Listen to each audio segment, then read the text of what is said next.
नमस्कार प्यारे साथियों, कैसे हैं आप सब?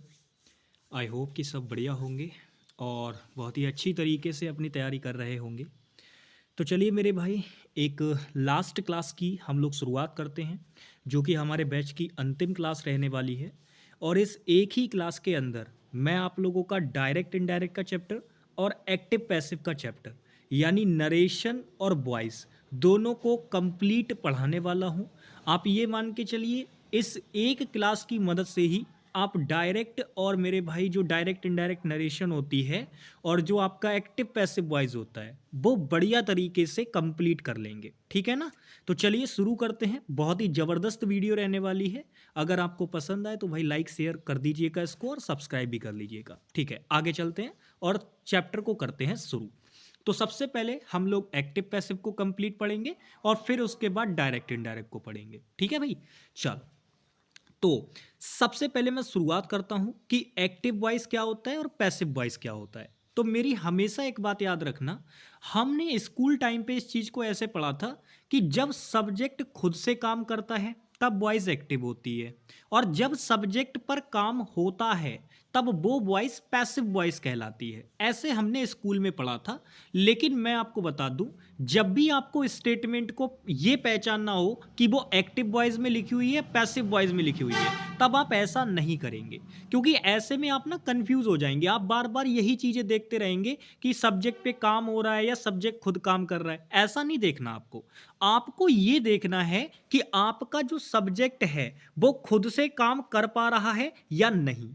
तो आपको ये बात याद रखनी है, अगर आपका सब्जेक्ट खुद से काम कर सकता है तो वो वॉइस एक्टिव वॉइस होगी, और अगर आपका सब्जेक्ट खुद से काम नहीं कर सकता तो वो मेरे भाई पैसिव वॉइस होगी। सिंपल है। चलिए अब हम बात करते हैं एक और बेसिक सा आइडेंटिफिकेशन। हमेशा याद रखना, जब भी मेरे भाई बी प्लस वर्ब की थर्ड फॉर्म आपको देखने को मिले तो ये वाला जो कंपाउंड होता है वो मोस्ट ऑफ केस में पैसिव वर्ब को रिप्रेजेंट करता है, यानी ये किसे रिप्रेजेंट करेगा? पैसिव वॉइस को। ये बी प्लस थर्ड फॉर्म जो होती है ये किसे रिप्रेजेंट करती है? पैसिव वॉइस को रिप्रेजेंट करती है। और बाकी के जो अदर वर्ब कंपाउंड हैं, आपको अच्छी तरीके से पता है, मैंने आपको एक बात बताई थी कि ये जो बी वर्ब होती है इसके साथ केवल दो ही फॉर्म आ सकती हैं, या तो वर्ब की थर्ड फॉर्म या मेरे भाई इसके साथ आप लगा सकते हैं वर्ब की फर्स्ट फॉर्म में आईएनजी। इन दोनों वर्ब के अलावा आप बी की फॉर्म के साथ कोई और वर्ब नहीं लगा सकते। तो जब आप बी के साथ थर्ड फॉर्म देखेंगे तो वो अपने आप में पैसिव वॉइस होगी, और जब आप आईएनजी वाली फॉर्म देखेंगे तो वो अपने आप में मेरे भाई कौन सा टेंस हो जाएगा? कॉन्टिन्यूअस टेंस हो जाएगा, और वो उसकी एक्टिव वॉइस मानी जाएगी। ठीक है, तो ये चीजें मैंने आपको बता रखी हैं। अब हम बात करते हैं कि अदर जितने भी वर्ब के कंपाउंड होते हैं, लाइक जैसे मैं अगर बी प्लस थर्ड फॉर्म की बात करूं तो मैंने लिखा इज प्लस वर्ब की थर्ड फॉर्म, ऐसी मैंने लिखा वॉज प्लस वर्ब की थर्ड फॉर्म। तो ये अपने आप में ना पैसिव स्ट्रक्चर कहलाएगा। लेकिन अगर मैं लिख दूं हैज प्लस वर्ब की थर्ड फॉर्म तो ये पैसिव स्ट्रक्चर नहीं है। क्यों? क्योंकि बी प्लस थर्ड फॉर्म नहीं है यहाँ पे। तो ये अपने आप में क्या कहलाएगा? एक्टिव स्ट्रक्चर कहलाएगा। बट ऊपर वाले में बी प्लस थर्ड फॉर्म का स्ट्रक्चर है, इसीलिए ये क्या कहलाएंगे? पैसिव वॉइस कहलाएंगे। तो जरा एग्जाम्पल के तौर पे देख के बताओ मुझे कैसे पता चल रहा है। तो आप अगर एग्जाम्पल देखोगे तो पहले कह रहा है a letter is written by me. तो सिंपल सी बात है, यहां पे इज बी की फॉर्म है और उसके तुरंत बाद थर्ड फॉर्म दे रखी है, तो बी प्लस थर्ड फॉर्म बन रहा है, मतलब पैसिव वॉइस है। और दूसरे वाले में देखो, यहां केवल आपको क्या दे रखी है? वर्ब की फर्स्ट फॉर्म में आपको लगा के दे दिया है एस। तो भाई वर्ब की फर्स्ट फॉर्म में अगर एस लगा के दे दिया है तो यहां पर बी प्लस थर्ड फॉर्म तो है ही नहीं, और बी प्लस थर्ड फॉर्म नहीं है मतलब पैसिव वॉइस वहां नहीं है आपका। यहां पर अब कौन सा वॉइस दे रखा है आपको? Active voice. ठीक है, तो ऊपर वाला जो सेंटेंस है ये आपका पैसिव वॉइस में है, और जो नीचे वाला सेंटेंस है वो आपका एक्टिव वॉइस में है। सिंपल है भाई, बहुत बढ़िया। तो active passive voice I hope कि आप इस एक स्लाइड से पहचानना सीख गए होंगे, और आप ये भी पहचानना सीख गए होंगे कि कब एक्टिव वॉइस होगी और कब पैसिव वॉइस होगी। सारी चीजें मैंने इस एक ही स्लाइड में कवर कर ली हैं। अब हम लोग आगे बढ़ते हैं और हम समझते हैं कि जो मैं आपको बता रहा था कि बी प्लस वर्ब की थर्ड फॉर्म पैसिव वॉइस बनाती है, तो भाई हम इस बी के बारे में समझ लेते हैं।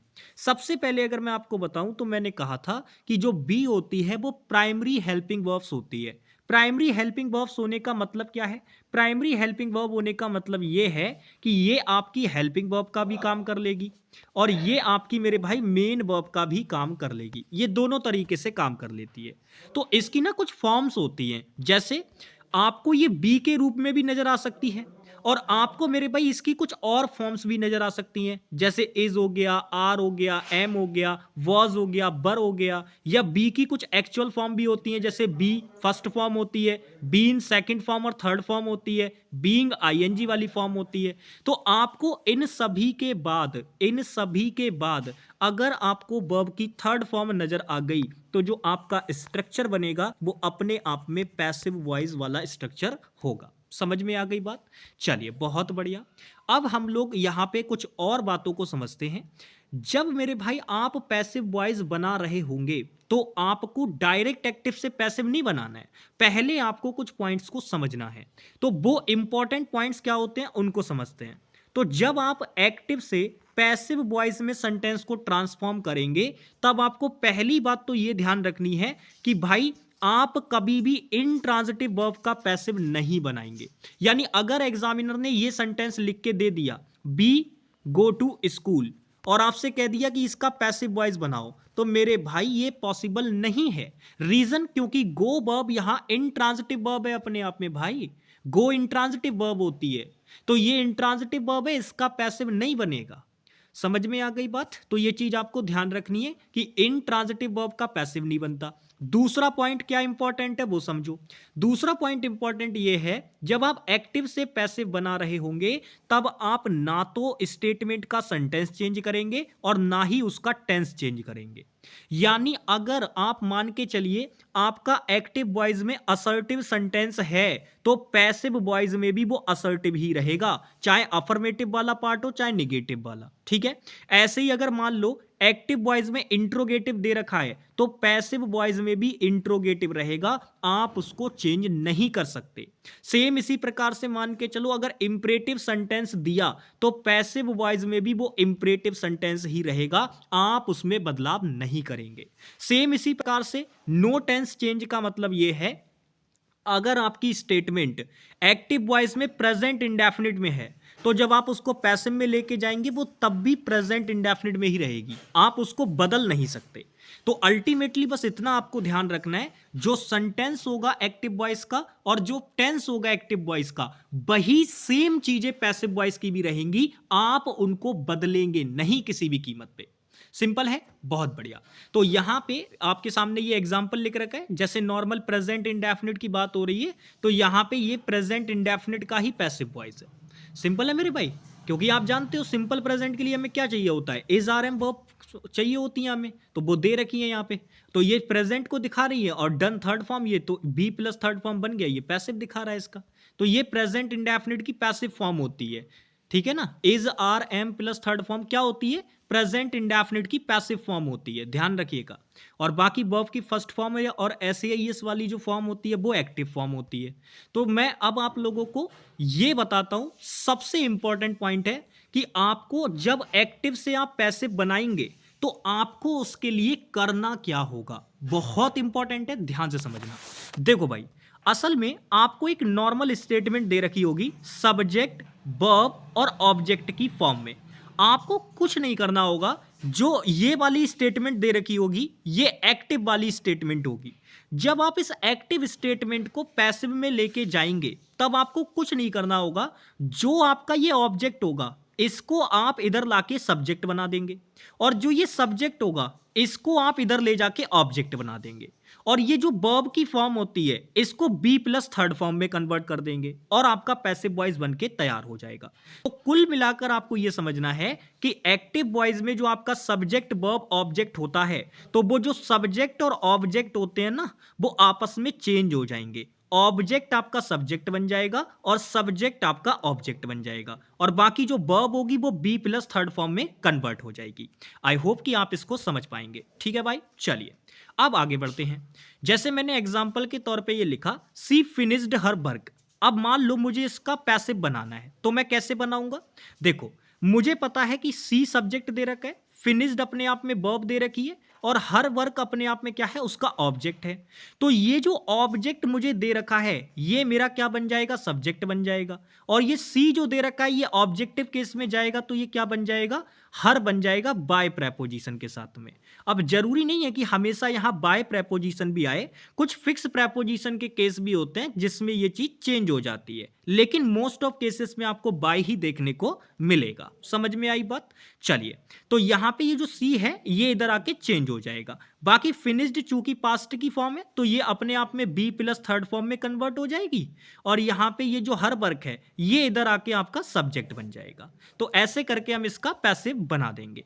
तो चलिए, सबसे पहले मैं आपको सबसे इंपॉर्टेंट वाला पार्ट सिखाता हूं कि जब ये सब्जेक्ट जो है, यानी जो ये सब्जेक्ट और ऑब्जेक्ट ये आपस में अपनी जगह बदलते हैं तो इनमें क्या हमें करना होता है, मतलब इनमें क्या चेंजेस हो सकते हैं, उनकी हम बात करते हैं।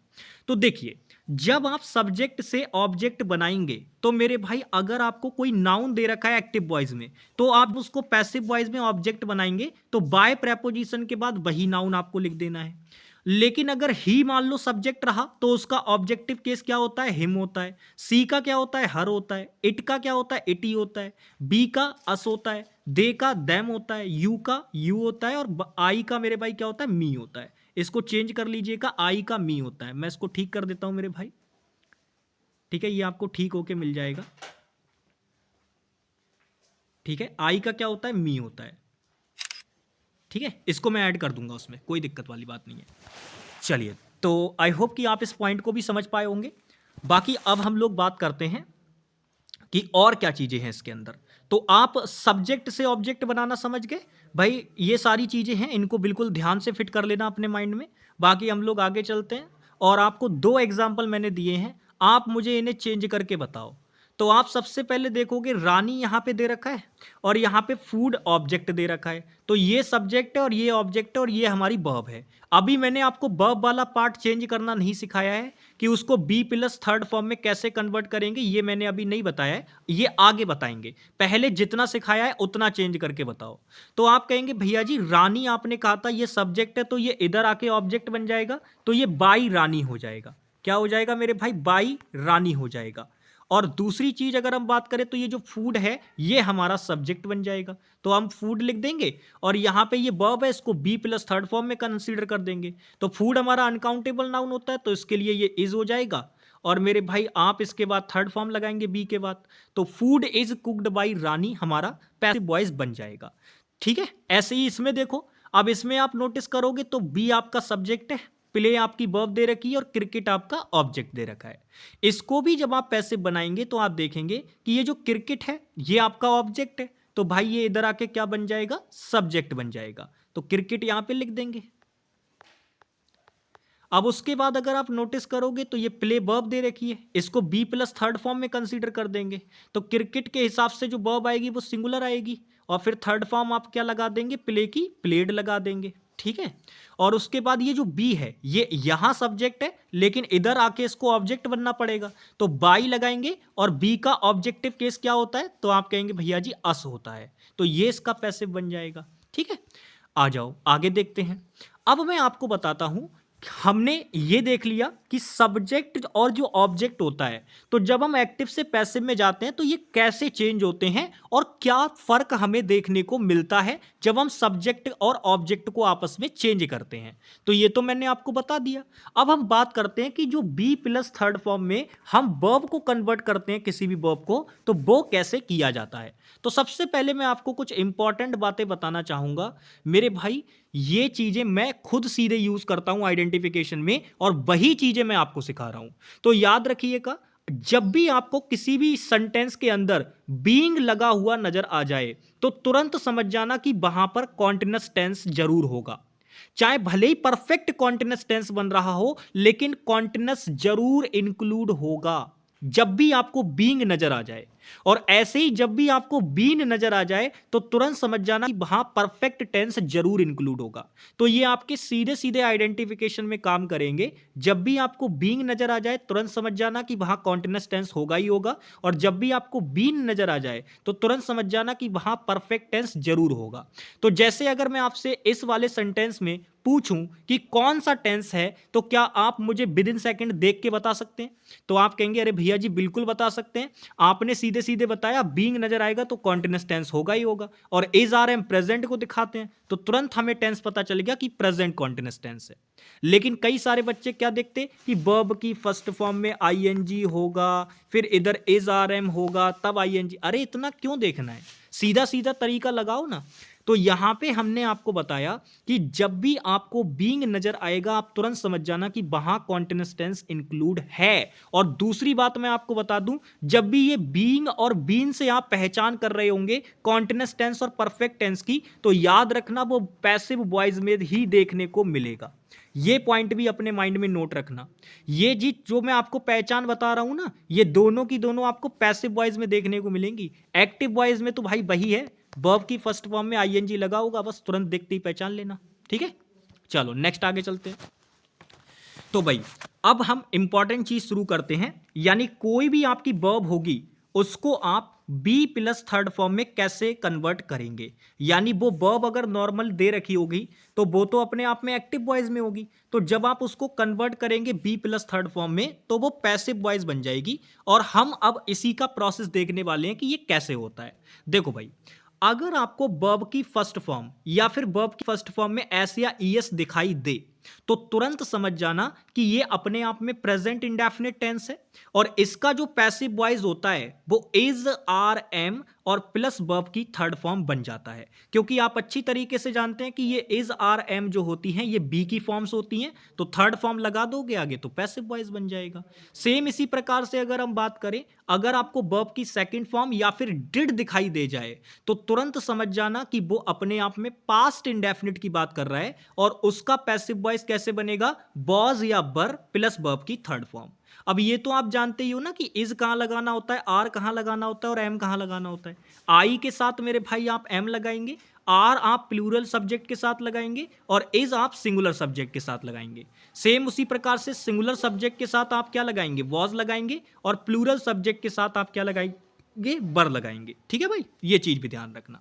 अच्छा, अब मैं आपको एक इंपॉर्टेंट पॉइंट बताता हूं। देखो, जब हम बात करते हैं कि विल और शैल के बाद आपको वर्ब की फर्स्ट फॉर्म नजर आएगी, तब आप उसका पैसिव कैसे बनाएंगे।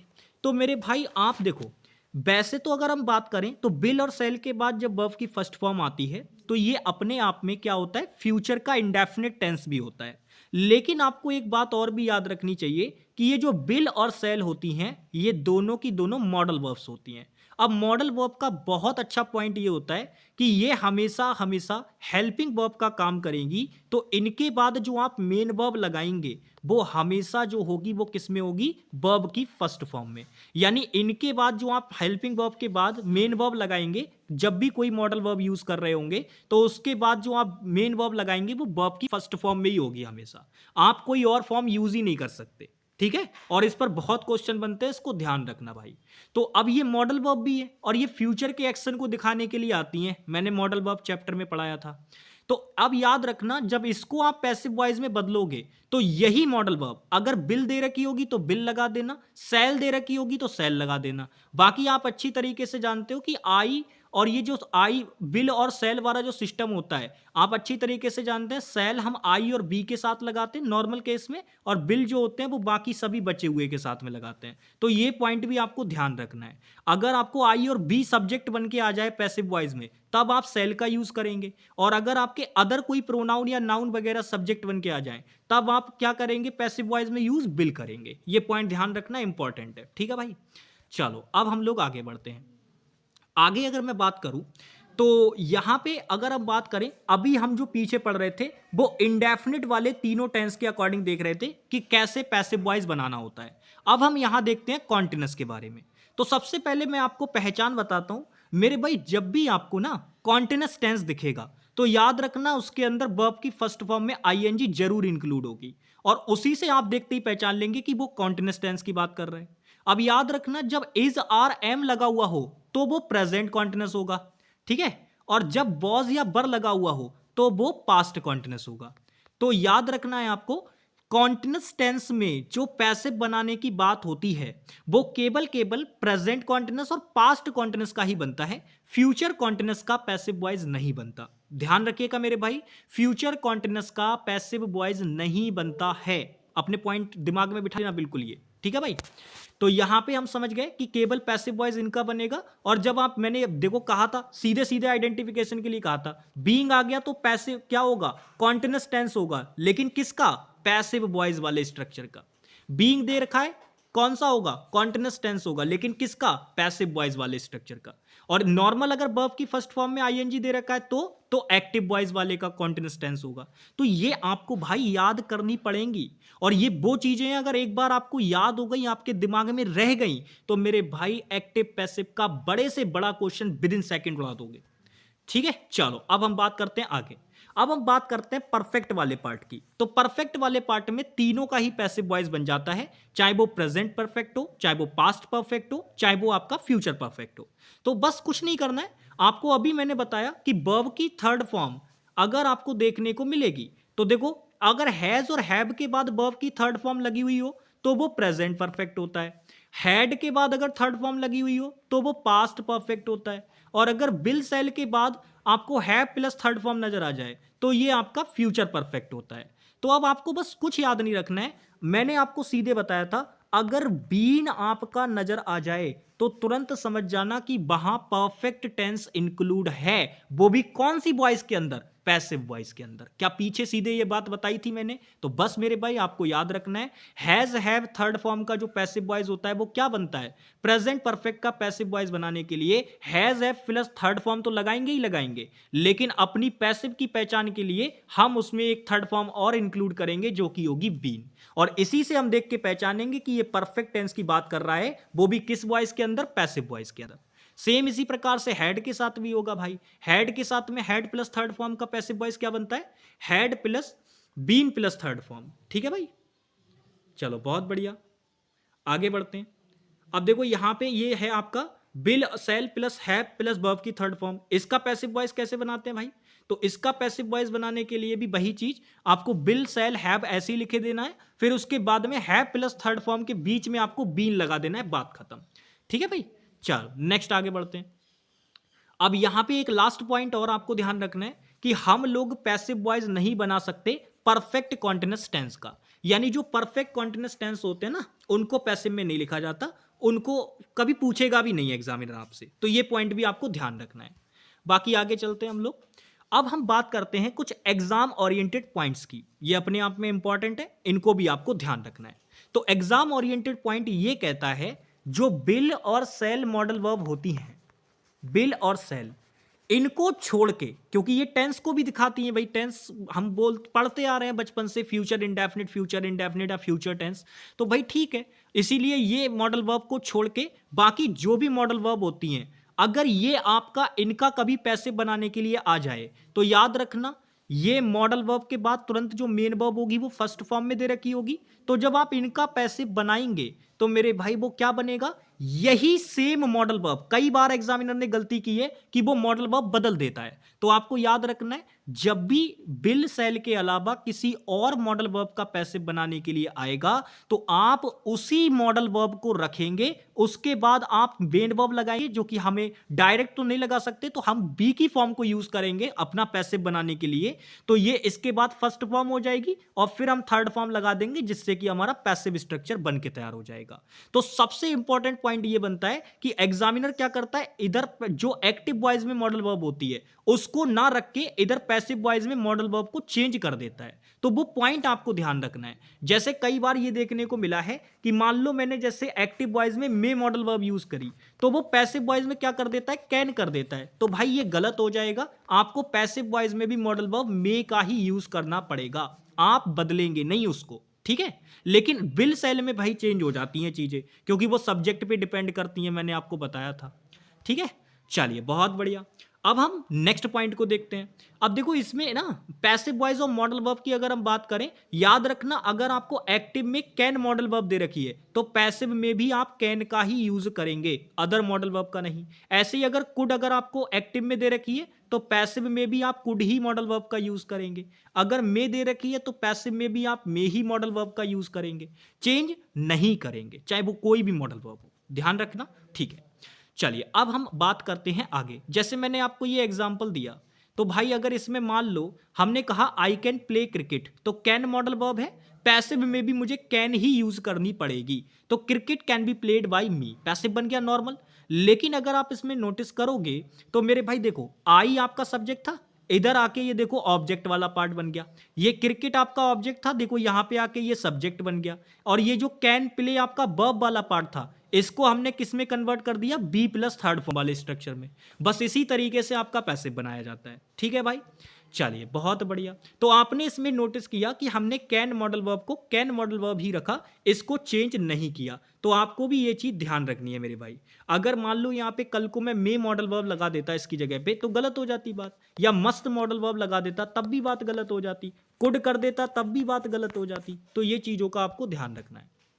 चलिए अब हम बात करते हैं जो पैसिव वॉइस होता है इंपरेटिव सेंटेंस का हम कैसे बनाते हैं। भाई बहुत इंपॉर्टेंट है, बहुत ज्यादा क्वेश्चन इससे पूछे जाने की संभावना रहती है। तो इंपरेटिव सेंटेंस के बारे में सबसे पहले मैं आपको कुछ पॉइंट बता दूं।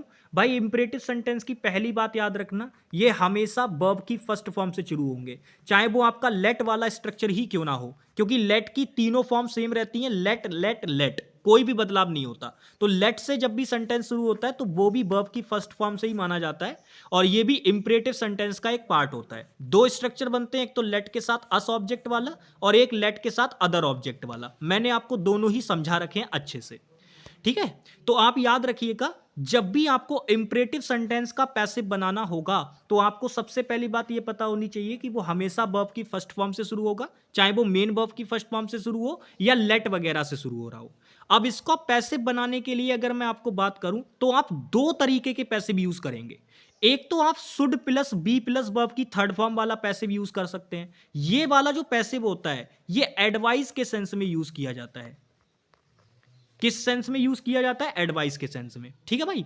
और ये जो लेट वाला होता है ये आप इसको किसी भी सेंस में यूज कर सकते हो, लाइक कमांड करने के सेंस में या किसी को ऑर्डर देने के सेंस में यूज कर सकते हो, ठीक है। किसी से अगर हम बात करें तो ये और चीजों के लिए यूज हो जाएगा जो भी है आपकी। फिलहाल आप ये मान के चलिए जब एडवाइस की बात करते हैं तो हम इसी वाले स्ट्रक्चर का ज्यादा यूज करते हैं। फिलहाल आप दोनों की मदद से पैसिव बना सकते हो, कोई दिक्कत नहीं आएगी। अच्छा, अकॉर्डिंग टू सेंस भी पैसिव बनाया जाता है। अकॉर्डिंग टू सेंस मतलब देखो भाई आप अच्छी तरीके से जानते हैं जो इंपरेटिव सेंटेंस होते हैं वो रिक्वेस्ट करने के लिए, ऑर्डर करने के लिए, कमांड करने के लिए और एडवाइस देने के लिए, सजेशन वगैरह के लिए यूज किए जाते हैं। तो भाई इनको ना इनकी सेंस के अकॉर्डिंग भी बनाया जा सकता है। अब कई बार क्या होता है कि एग्जामिनर इनके साथ जब सेंटेंस आपको देगा तो कई बार वो कुछ वर्ड इंक्लूड करके देता है, जैसे प्लीज हो गया, काइंडली हो गया, या कोई रिक्वेस्ट वाली बात हो गई, सेंटेंस में कुछ रिक्वेस्ट टाइप का ऐड कर दिया। तो मेरे भाई वो सीधे सीधे वहां से हमें समझ में आ जाता है कि वो रिक्वेस्ट की बात कर रहा है। और जब ऐसी बात हो रही होगी तो हम उसका पैसिव कैसे बनाएंगे, हम उसका पैसिव बनाएंगे यू आर रिक्वेस्टेड टू करके, ठीक है। तो यहां पे मैंने आप लोगों के लिए एक क्वेश्चन लिखा है, आप देखिए यहां पे मैंने दो क्वेश्चन इंक्लूड किए हैं और इन दो ही क्वेश्चन से आप सारा कुछ समझ जाएंगे कि कैसे पैसिव बनाना है, ठीक है भाई। देखो क्वेश्चन नंबर ए और क्वेश्चन नंबर बी, ये दो क्वेश्चन मैंने यहां पे लिए हैं। अब आप यहां पे एक बात समझिए, जो इंपरेटिव सेंटेंस होते हैं आपको मैंने जब टेंस बताया होगा तब मैंने बताया होगा, इसके अंदर जो यू सब्जेक्ट होता है वो हिडन रहता है।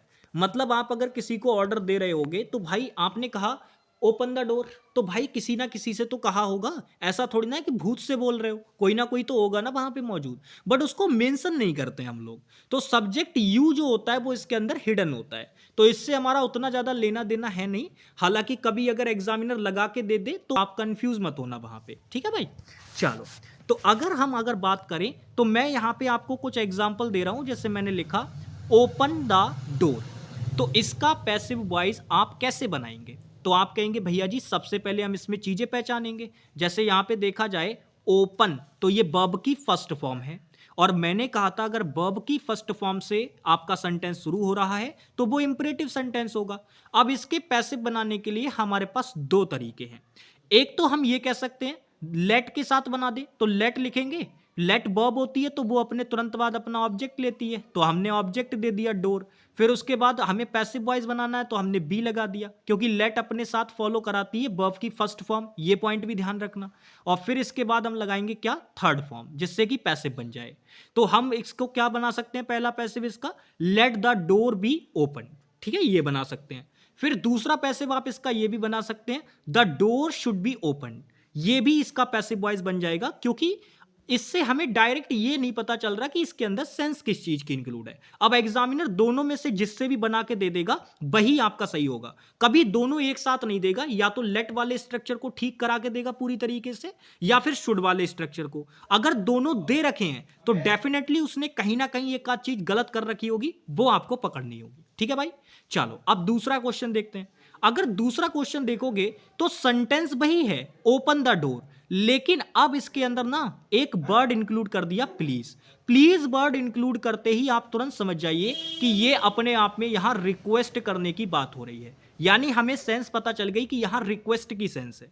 तो भाई जब रिक्वेस्ट की सेंस है तो इसका पैसिव बनाने के लिए आप क्या बोलेंगे, यू आर रिक्वेस्टेड, और फिर उसके बाद टू, और फिर इन्फिनेटिव, और फिर उसका ऑब्जेक्ट, ये चीज करेंगे हम। तो you are requested to open the door, ये पैसिव बनेगा जब आप उसको सेंस के अकॉर्डिंग बनाएंगे। ठीक है, तो ये चीजें भाई आपको ध्यान रखनी है। ये इसी तरीके से आपके एक्टिव पैसिव वॉइस होते हैं, आपको इनके दिमाग, इन चीजों को बात में रखना होगा, दिमाग में रखना होगा भाई। ठीक है, अब हम बात करते हैं अगली चीज की। देखो इंपरेटिव सेंटेंस के पैसिव बहुत पूछे जाते हैं, तो भाई इनको बिल्कुल दिमाग में बिठा लेना। जो भी स्ट्रक्चर बताए हैं मैंने, सारी चीजें यही आपको देखने को मिलेंगी बार बार, तो इनको बिल्कुल फिट कर लेना दिमाग में। अब हम बात करते हैं इसकी कि भाई इन्फिनेटिव का पैसिव कैसे बनता है। देखो सबसे पहले आप याद रखना, इन्फिनेटिव का पैसिव बनाने के लिए जो आपको देखने को मिलेगा वो टू प्लस वर्ब की फर्स्ट फॉर्म वाला देखने को मिलेगा, और एक इन्फिनेटिव और होता है आपका two plus have plus verb की थर्ड फॉर्म वाला, ये भी आपको देखने को मिलेगा। लेकिन दोनों का ही पैसिव की अगर मैं बात करूं तो दोनों का ही बहुत ईजी है। आप सोचिए इसके बाद आपको वर्ब की फर्स्ट फॉर्म लगानी पड़ती है, तो ये आपका परफेक्ट इन्फिनेटिव होता है और ये आपका फुल इन्फिनेटिव होता है। तो इसका पैसिव बनाने के लिए आपको कुछ नहीं करना है, ये टू प्लस वर्ब की फर्स्ट फॉर्म जो होती है इसमें आप कुछ मत करना, टू लिखना, टू के बाद फर्स्ट फॉर्म ही लगाना है, तो हम वो बी की फॉर्म लगा देंगे अपनी, और उसके बाद जो इसके साथ दे रखी होगी इन्फिनेटिव के साथ वाली फॉर्म, उसको हम थर्ड फॉर्म में कंसीडर कर देंगे। ठीक है भाई, समझ में आ गई बात। तो इस तरीके से पैसिव बनाया जाता है। लेकिन अगर हम बात करें वो जो टू प्लस हैव वाला स्ट्रक्चर होता है, ये जो परफेक्ट इन्फिनेटिव वाला होता है पार्ट, इसका अगर आपको पैसिव बनाना हो, अभी ये एक्टिव है, इसका जब आपको पैसिव बनाना होगा तो वो भी बहुत इजी है। आपको कुछ नहीं करना है, टू लिखना है, फिर आपको हैव लिखना है, यानी वर्ब की फर्स्ट फॉर्म तो ऑलरेडी आपके पास इसमें मौजूद है।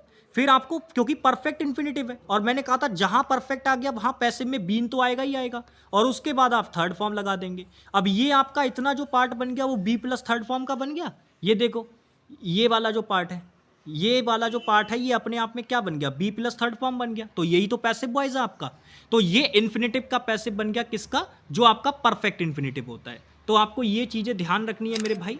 इन्फिनेटिव का पैसिव बस ऐसे ही बनाया जाता है, आपको देखते ही समझ में आ जाएगा। ठीक है भाई, चलिए तो अब हम बात करते हैं, जैसे मैंने यहाँ पे लिखा he is ready to do this work, तो सबसे पहले आपको यहाँ पे देखना होगा इस वर्ब का क्या पैसिव बना सकते हो। तो मैंने आपसे कहा था लिंकिंग वर्ब हो गई या इंट्रांजिटिव वर्ब हो गई, क्योंकि जो लिंकिंग वर्ब होती है वो इंट्रांजिटिव की कैटेगरी में ही आती है, क्योंकि वो अपना ऑब्जेक्ट वगैरह नहीं लेती कभी भी। ठीक है, तो यहाँ पे अगर हम बात करें ये लिंकिंग वर्ब है तो इसका तो बनेगा ही नहीं पैसिव वॉइस, तो डेफिनेटली इस इन्फिनेटिव का पैसिव वॉइस बनेगा। अब इन्फिनेटिव हमें कौन सा दे रखा है, टू प्लस वर्ब की फर्स्ट फॉर्म वाला, तो इसका जब आप पैसिव बनाएंगे तो भाई ये टेंस तो सेम ही रहेगा ना, ये प्रेजेंट का टेंस है तो प्रेजेंट का टेंस यहां भी रहेगा। अब आप नोटिस करो ये आपका ऑब्जेक्ट है और ये आपका सब्जेक्ट है, तो ये सब्जेक्ट इधर बन जाएगा ऑब्जेक्ट जाके, ये देखो ये बन गया। और फिर मेरे भाई ये जो दिस वर्क है ये ऑब्जेक्ट है, तो ये इधर आके क्या बन जाएगा, सब्जेक्ट बन जाएगा। और बाकी अगर हम बात करें ये टू डू, इसको जब हम चेंज करेंगे तो वो कैसे करेंगे, ये टू लिखेंगे, उसके बाद मैंने कहा था इन्फिनेटिव है तो भाई वो तो वर्ब की फर्स्ट फॉर्म लेगा ही लेगा, तो हम बी लगा देंगे क्योंकि बी वर्ब की फर्स्ट फॉर्म का ही काम करती है, और फिर इसके बाद लगा देंगे थर्ड फॉर्म, और फिर हमारा ये बी प्लस थर्ड फॉर्म का स्ट्रक्चर बन जाएगा जो कि अपने आप में पैसिव वॉइस होता है। ठीक है भाई, सिंपल है। तो बस इसी तरीके से आपको करना है, आराम से आप कर लेंगे आई होप। चलिए नेक्स्ट आगे बढ़ते हैं हम लोग। चलिए बहुत बढ़िया। अब हम यहाँ पे एक पॉइंट और सीखते हैं जो कि बहुत ही इंपॉर्टेंट है। देखो अभी तक मैंने आपको एक्टिव से पैसिव बनाने में जितनी भी चीजें बताई वो सिर्फ और सिर्फ मैंने एक ऑब्जेक्ट वाले केस के लिए बताई हैं, लेकिन क्या होता है सेंटेंस के अंदर एक से ज्यादा ऑब्जेक्ट भी मौजूद होते हैं। तो सेंटेंस के अंदर जब आपको डबल ऑब्जेक्ट वाला पार्ट देखने को मिल जाए, यानी आपको एक ही सेंटेंस के अंदर दो ऑब्जेक्ट देखने को मिल जाए, तो आप वो याद रखना, उसके अंदर एक आपका डायरेक्ट ऑब्जेक्ट होगा और एक आपका इनडायरेक्ट ऑब्जेक्ट होगा। अब सवाल ये उठता है कि आप उसको पहचानेंगे कैसे कि कौन सा डायरेक्ट ऑब्जेक्ट है और कौन सा इनडायरेक्ट ऑब्जेक्ट है। तो मेरे भाई ये बात याद रखना, जो आपका सब्जेक्ट होगा उसने जो भी काम किया होगा या जो भी एक्शन हुई होगी उसके अंदर, उस एक्शन का सीधा प्रभाव जिस चीज पर पड़ रहा होगा, जिस भी चीज पर उसका प्रभाव पड़ रहा होगा, वही आपका डायरेक्ट ऑब्जेक्ट होगा। ठीक है मेरे भाई, तो ये बात आपको याद रखनी है। डायरेक्ट और इनडायरेक्ट ऑब्जेक्ट पहचानने के लिए आपको बस इतना पॉइंट ध्यान रखना है कि सब्जेक्ट जो भी काम कर रहा होगा या जो भी एक्शन को परफॉर्म कर रहा होगा, तो वो एक्शन का सीधा सीधा ट्रांसफर जिस भी चीज पे हो रहा है वही आपका डायरेक्ट ऑब्जेक्ट होगा, और बाकी जो दूसरा ऑब्जेक्ट हो जाएगा वो आपका इनडायरेक्ट ऑब्जेक्ट हो जाएगा। पहचानना सिखाता हूं, देखिए जैसे हमने एक सेंटेंस लिखा, I sent a gift to her, तो आप मुझे बताइए मैंने भेजा, सेंट का मतलब भेजा, क्या भेजा भैया, तो सेंट जो एक वर्ब है वो भेजने की बात कर रही है, तो इस वर्ब का इफेक्ट सीधा सीधा किस पे जा रहा है, इस गिफ्ट पर।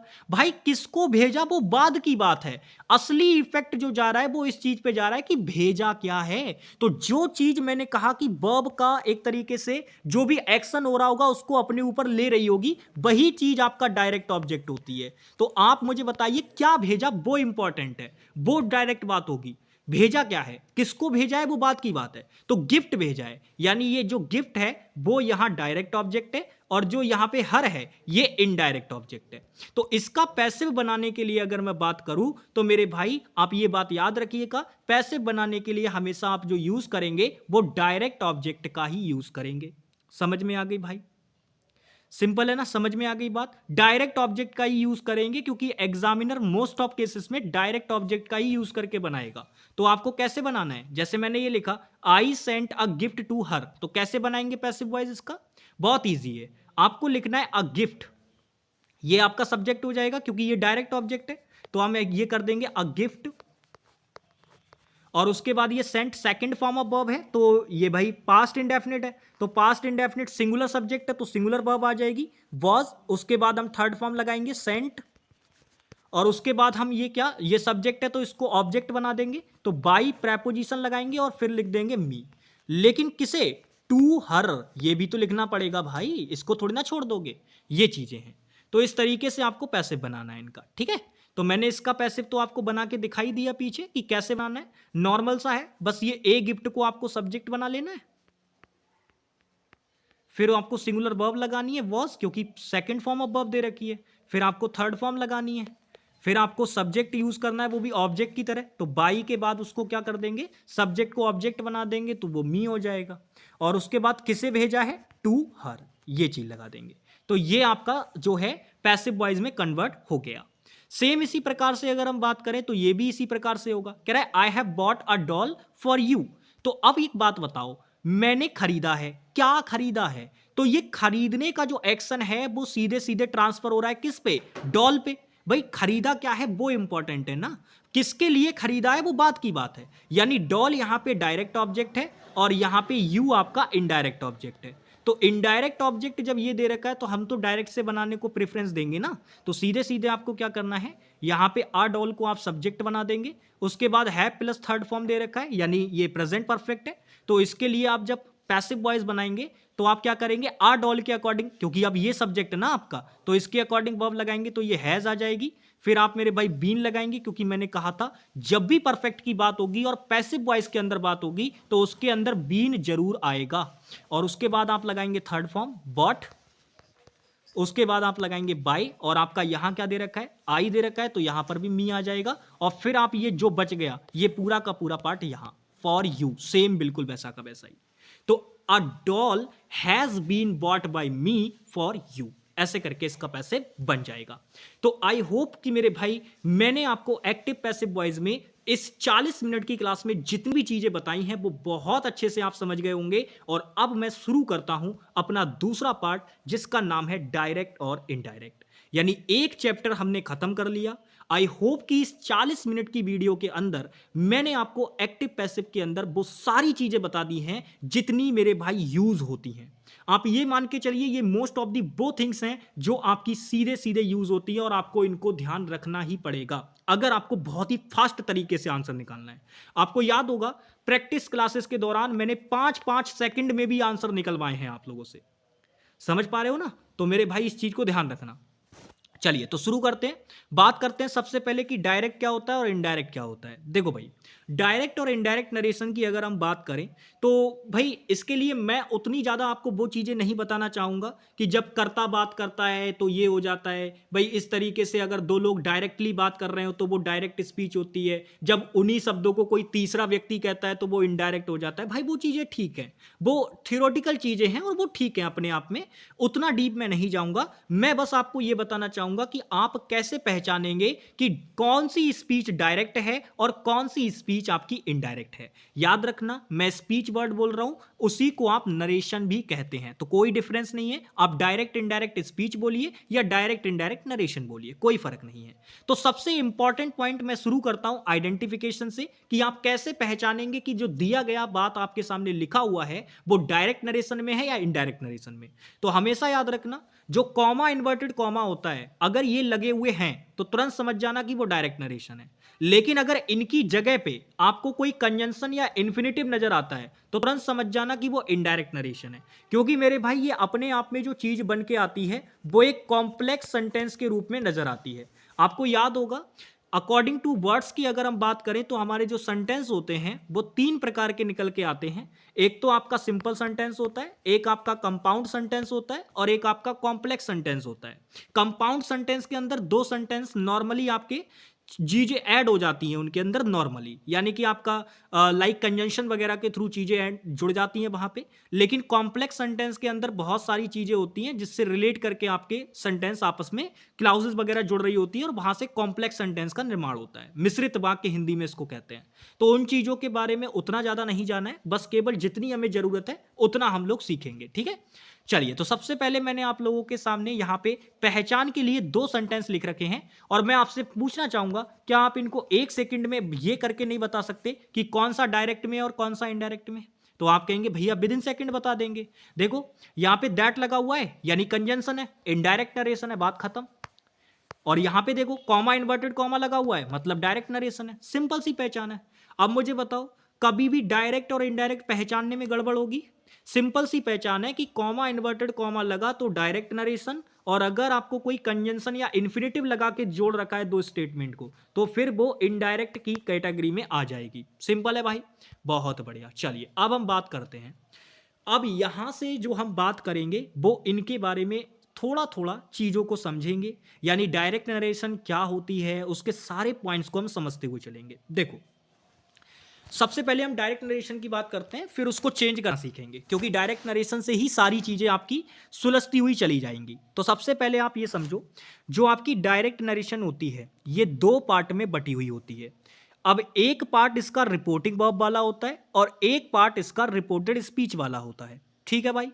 रिपोर्टिंग वर्ब वाला जो पार्ट होता है उसके अंदर भी आपको चीजें चेंज करनी पड़ती हैं जब आप डायरेक्ट से इनडायरेक्ट में जाएंगे, और रिपोर्टेड स्पीच वाले पार्ट में भी चेंज करना पड़ता है। तो कुल मिलाकर अगर मैं आपको बताऊं तो आपके 3 चेंजेस होते हैं। कौन कौन से भाई? एक तो आपका ये रिपोर्टिंग वर्ब वाला पार्ट, ये आपका पहला चेंजेस होता है।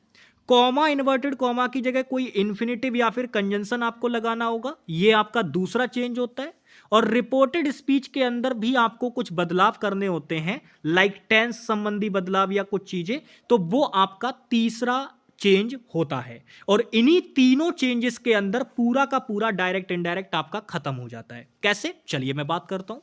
देखिए, जैसे अगर मैंने आपके सामने ये सेंटेंस लिखा और मैं आपसे पूछूं कि इसके अंदर आप क्या मुझे ये बता सकते हैं कि कौन सा पार्ट आपका रिपोर्टेड स्पीच वाला है और कौन सा पार्ट आपका रिपोर्टिंग वर्ब वाला है, तो आप तुरंत कहेंगे कि भैया जी सैड यहां पे जो दे रखी है वो रिपोर्टिंग वर्ब है और ही इस रिपोर्टिंग वर्ब का क्या है, सब्जेक्ट है। ठीक है भाई, इसका ऑब्जेक्ट भी आपको देखने को मिलेगा। हालांकि सैड आपकी इंट्रांजिटिव वर्ब होती है तो डायरेक्ट तो ऑब्जेक्ट नहीं मिलेगा, लेकिन टू प्रैपो के साथ में ऑब्जेक्ट देखने को मिल सकता है आपको। ठीक है, तो ये भी ध्यान रखना।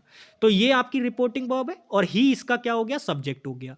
सेम जब हम आगे बढ़ेंगे तो हम देखेंगे कि जो कॉमा, इन्वर्टेड कॉमा के अंदर वाला पार्ट होता है ये अपने आप में क्या होता है, रिपोर्टेड स्पीच। तो ये वाला पार्ट रिपोर्टिंग वर्ब और ये वाला रिपोर्टेड स्पीच। सेम इसी प्रकार से आप इनडायरेक्ट में भी पहचान सकते हैं। जैसे ये दैट कंजंक्शन है तो ये कंजंक्शन के साथ वाली जो क्लाउज होती है ये अपने आप में रिपोर्टेड स्पीच ही होती है, ये रिपोर्टेड स्पीच ही होती है। और जो ये इधर वाला जो पार्ट बच गया ये आपका रिपोर्टिंग वर्ब होता है। चलिए भाई, तो आई होप कि आप इसको समझ गए होंगे। बाकी हम लोग आगे चलते हैं अब हम लोग। ठीक है, तो अब ऐसे मान के चलिए जो मैं आपको कह रहा हूँ कि आपको रिपोर्टिंग वर्ब वाले पार्ट में कुछ बदलाव करने होते हैं, कॉमा, इन्वर्टेड कॉमा की जगह बदलाव करने होते हैं, और रिपोर्टेड स्पीच में भी कुछ बदलाव करने होते हैं। यही होता है आपका डायरेक्ट नरेशन और इनडायरेक्ट नरेशन। तो चलिए हम सीखते हैं चीज़ों को कैसे बदलाव करना होता है। तो सबसे पहले मैंने यहाँ पे सारी बातें लिख रखी हैं कि हमें इन्हीं तीनों जगह पर बदलाव करना होगा। जैसे रिपोर्टिंग वर्ब वाला पार्ट हो गया, कॉमा, इन्वर्टेड कॉमा वाला पार्ट हो गया, और रिपोर्टेड स्पीच वाला पार्ट हो गया। तो यहाँ पे उससे पहले मैं आप लोगों को कुछ बातें बताना चाहूँगा जो कि एज अ वार्निंग आप लोगों के लिए होंगी, क्योंकि भाई बच्चे इन चीज़ों पर ध्यान नहीं देते हैं और इसी वजह से कई बार वो गलती करके आ जाते हैं पेपर के अंदर। भाई आपको याद रखना है, यहाँ पे 2 पॉइंट मैंने मेंशन कर रखे हैं कि subject will be, sentence will be changed, यानी सेंटेंस भी चेंज किया जाएगा और टेंस भी चेंज किया जाएगा। वो बात एक्टिव पैसिव की थी कि जब आप एक्टिव से पैसिव में जा रहे थे तब ना तो सेंटेंस बदला जा रहा था ना ही टेंस बदला जा रहा था। ये एक्टिव पैसिव वॉइस नहीं है, ये डायरेक्ट इनडायरेक्ट है। तो आपको याद रखना है, जब आप डायरेक्ट से इनडायरेक्ट में जाएंगे तब आपको सेंटेंस भी बदलना होगा और टेंस भी बदलना होगा। ये पॉइंट ध्यान रखिएगा। कैसे बदलना होगा वो मैं आपको अब सिखाऊंगा। तो सबसे पहले मैं यहाँ पे बात करता हूँ कि जब आप डायरेक्ट से इनडायरेक्ट नरेशन में जाएंगे तब आप सेंटेंस को कैसे बदलेंगे, ये मैं आपको बताता हूँ। पहला पॉइंट है, याद रखना, ये जितने भी मैं वार्निंग्स के साइन लगा के बता रहा हूं ये वो पॉइंट्स हैं जिन पर बच्चे बहुत गलतियां करते हैं। तो इन पॉइंट्स को बिल्कुल दिमाग में बिठा लेना है, बिल्कुल दिमाग में बिठा लेना है। तो आपको क्या याद रखना है, सबसे पहले मैं आपको बताऊंगा कि सेंटेंस कैसे चेंज किया जाता है। तो याद रखना, जब भी आप डायरेक्ट से इनडायरेक्ट नरेशन में जाएंगे तो इससे कोई फर्क नहीं पड़ता कि डायरेक्ट नरेशन में आपका असर्टिव सेंटेंस दे रखा है, इंट्रोगेटिव दे रखा है या इंपरेटिव दे रखा है, ऑप्टेटिव दे रखा है या एक्सक्लेमेटरी दे रखा है, कोई फर्क नहीं पड़ेगा। आपका डायरेक्ट नरेशन में कोई सा भी सेंटेंस आपको दे रखा हो, जब आप उसको इनडायरेक्ट में बदलेंगे तो वो आपका असर्टिव में ही रहेगा, यानी आपको उसको अल्टीमेटली चेंज करके किस में लाना पड़ेगा, असर्टिव में लाना पड़ेगा। अब असर्टिव के 2 पार्ट होते हैं, आप ये बात जानते हो, एक तो अफर्मेटिव वाला और एक निगेटिव वाला। तो भाई अगर ये निगेटिव में हो तो निगेटिव वाले पार्ट में ले आना, लेकिन अगर अफर्मेटिव में हो तो अफर्मेटिव वाले पार्ट में ले आना। बट लाना आपको किसके अंदर है, इनको असर्टिव के अंदर ही लाना है। तो आप एक ही बात में समझ गए कि सेंटेंस को किस तरीके से चेंज करना है डायरेक्ट से इनडायरेक्ट नरेशन में। कोई से भी दे रखा हो वो आपको, उससे कोई फर्क नहीं, आपको उसको चेंज करके किस में लाना होगा, असर्टिव में। ठीक है, आप इस चीज को नोटिस भी कर सकते हैं। जैसे मैंने आपके सामने ये लिखा, आप देखो मैंने लिखा, आपका एग्जाम्पल दे रहा हूं, 2 एग्जाम्पल मैंने लिखा, Radha said is she playing a game. तो अगर आप नोटिस करोगे ये आपका रिपोर्टिंग वर्ब वाला पार्ट हो गया और ये आपका रिपोर्टेड स्पीच वाला पार्ट हो गया। इसके अंदर अगर आप नोटिस करोगे, क्या आप क्वेश्चन मार्क देखकर पहचान पा रहे हो कि ये इंट्रोगेटिव सेंटेंस है? तो आप कहेंगे भैया जी बहुत अच्छे से पहचान लिया कि ये इंट्रोगेटिव सेंटेंस है। तो अब आप नोटिस करके मुझे बताओ कि जो मैंने इसकी इनडायरेक्ट स्पीच लिखी है, क्या आप इसके अंदर मुझे टेंस सेंटेंस बता सकते हो मैंने कौन सा बनाया है? तो आप कहेंगे भैया जी बिल्कुल, आपने कहा था कि जो कंजंक्शन के साथ वाली जो क्लाउज होती है वो अपने आप में रिपोर्टेड स्पीच वाला पार्ट होता है। बताया था ना अभी पीछे कि ये रिपोर्टेड स्पीच वाला पार्ट होता है, और ये वाला जो पार्ट होता है ये आपका नॉर्मल जब इनडायरेक्ट डायरेक्ट स्पीच होती है तब होता है ये वाला रिपोर्टेड स्पीच वाला पार्ट, कॉमा और इन्वर्टेड कॉमा के अंदर वाला। तो आप दोनों में मुझे अंतर करके बताओ। तो आप कहेंगे भैया जी यहां इंट्रोगेटिव सेंटेंस था, लेकिन जब आपने इसको इनडायरेक्ट में बदला तब वो इंट्रोगेटिव से किस में कन्वर्ट हो गया? असर्टिव में। तो बस यही चीज आपको ध्यान रखना है कि आपकी रिपोर्टेड स्पीच का सेंटेंस चाहे कोई सा भी हो, जब आप उसको इनडायरेक्ट में कन्वर्ट करेंगे तो वो अपने आप में असर्टिव ही बनेगा। समझ में आ गई बात? अब ऐसे यहां पे देखो, आप यहां पे देखोगे तो आपको देखने को मिलेगा कि आपकी रिपोर्टेड स्पीच का जो सेंटेंस है वो एक इंपरेटिव सेंटेंस है, क्योंकि ये वर्ब की फर्स्ट फॉर्म से शुरू हो रहा है। I said to you open the door. तो अब आप इसको अगर चेंज करोगे तो आप मुझे बताओ, यहां पे ये मैंने आपके सामने लिखा है, आप इसको अगर कंप्लीटली पूरा देखोगे ना, पूरा इसको चेक करोगे तो आपको सीधे सीधे देखने को मिलेगा कि ये एक असर्टिव स्टेटमेंट है। आप पूरा चेक करो इसको, आधा क्यों चेक करना है? देखो, ये आपका सब्जेक्ट, ये आपकी वर्ब, ये ऑब्जेक्ट, फिर ये उसके बाद इन्फिनेटिव वाला पार्ट, और फिर ये इस इन्फिनेटिव का ऑब्जेक्ट। तो ये तो अपने आप में सब्जेक्ट वर्ब और ऑब्जेक्ट वाले स्ट्रक्चर में आ गया। और कोई भी स्टेटमेंट अगर सब्जेक्ट वर्ब ऑब्जेक्ट वाले स्ट्रक्चर में होती है तो वो असर्टिव सेंटेंस के अंदर कहलाती है। भाई समझ में आ गई बात?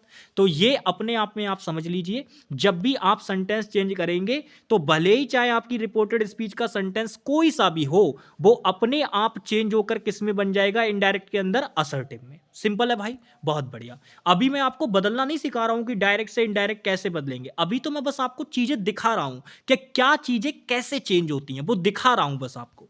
ठीक है भाई, चलिए। तो यहां से चीजें आपके लिए जो हैं, अब आपको चीजें और भी देखनी है, और आपको मैं बता दूं, जो अब मैं चीजें बताने जा रहा हूं ये आपके लिए बहुत इंपॉर्टेंट रहने वाली हैं। तो भाई इनको बिल्कुल दिमाग में बिठा लेना, क्योंकि इन जो बच्चे ये स्लाइड्स बिल्कुल अपने दिमाग में बिठा लेंगे वो विद इन सेकेंड आंसर निकालेंगे डायरेक्ट इनडायरेक्ट का। कैसे? देखो, आपको याद रखना है, जब भी टेंस कैसे तरीके से चेंज होता है वो मैं अब आपको बताने जा रहा हूं।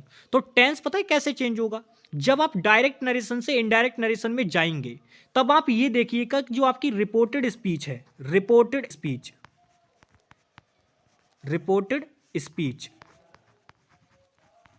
आपको ये देखना है जो आपकी रिपोर्टेड स्पीच है, अगर वो प्रेजेंट के किसी भी टेंस में है, याद रखना, डायरेक्ट के अंदर जो आपकी रिपोर्टेड स्पीच है वो प्रेजेंट के किसी भी टेंस में होगी, तो जब आप उसको इनडायरेक्ट में बदलेंगे ना तो बस कुछ मत करना, उसी का पास्ट टेंस यूज कर लेना। मतलब जिस टेंस में वो प्रेजेंट के है उसी का पास्ट टेंस यूज कर लेना। लाइक अगर डायरेक्ट के अंदर वो प्रेजेंट इंडेफिनिट में है तो इनडायरेक्ट में आप उसको पास्ट इंडेफिनिट कर दोगे। अगर प्रेजेंट कॉन्टिन्यूअस में है तो इनडायरेक्ट में आप उसको पास्ट कॉन्टिन्यूअस कर दोगे। अगर प्रेजेंट परफेक्ट में है तो इनडायरेक्ट में आप उसको पास्ट परफेक्ट कर दोगे। सिंपल, समझ में आ गई बात? बहुत बढ़िया। अब इसी प्रकार से हम पास्ट इंडेफिनिट की बात कर लेते हैं। तो देखो भाई, पास्ट इंडेफिनिट को आप कैसे बदलोगे? याद रखना, पास्ट इंडेफिनिट का मतलब होता है कोई ऐसी घटना जो पास्ट में भी हुई हो। और इसी का जब आप देखोगे कि डायरेक्ट के अंदर जब आपको पास्ट इंडेफिनिट दे रखा होगा तो आप जब इसको इनडायरेक्ट में बदलेंगे तो मेरे भाई आप उसके लिए पास्ट ऑफ पास्ट का यूज करेंगे। ठीक है ना? पास्ट ऑफ पास्ट का आप उसके लिए यूज करेंगे, जिसे पास्ट परफेक्ट भी कहा जाता है। ठीक है, याद रखना।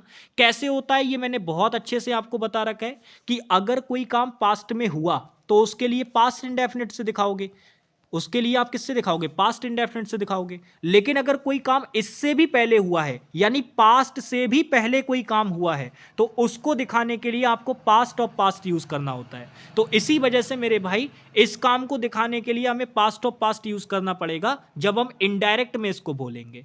ठीक है भाई? तो ये पास्ट परफेक्ट आपको यूज करना होगा जब आपका डायरेक्ट के अंदर पास्ट इंडेफिनिट दे रखा हो। ठीक है भाई? और पास्ट कॉन्टिन्यूअस के लिए क्या करेंगे? पास्ट कॉन्टिन्यूअस के लिए बस कुछ नहीं करना है, एक कदम आगे बढ़ना है।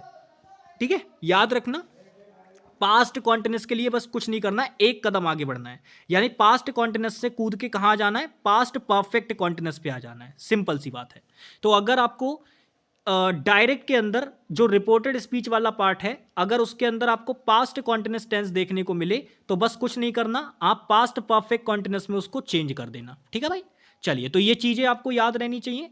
बाकी मैं बात करता हूं और चीजों की। देखो, जैसे आपकी मॉडल वर्ब्स होती है तो याद रखना, मॉडल वर्ब भी डायरेक्ट इनडायरेक्ट में आपको देखने को मिलेंगी, और मॉडल वर्ब्स में बस आपको यही याद रखना है कि मोस्टली ज्यादा मॉडल वर्ब आपसे नहीं पूछता, बस वही मॉडल वर्ब पूछता है जिनका पास्ट फॉर्म बन जाता है।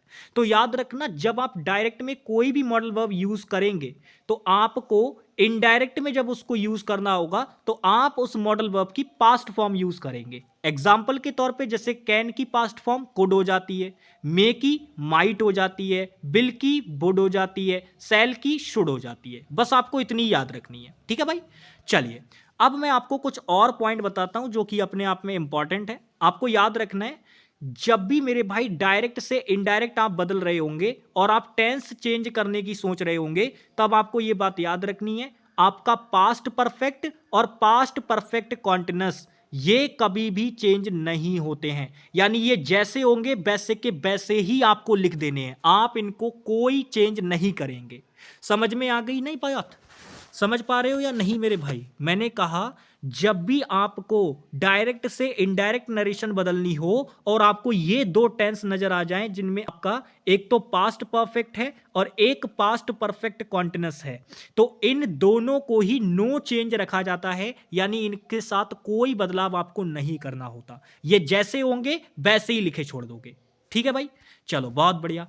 अब हम बात करते हैं, सबसे पहली चीज, जैसे मैंने अभी, आप अगर नोटिस करोगे तो मैंने आपको रिपोर्टेड स्पीच का कुछ हिस्सा मैंने आपको बताया कि आप उसको कैसे बदलोगे, यानी एक तरीके से मैंने आपको उसका मेजर पॉइंट समझा दिया।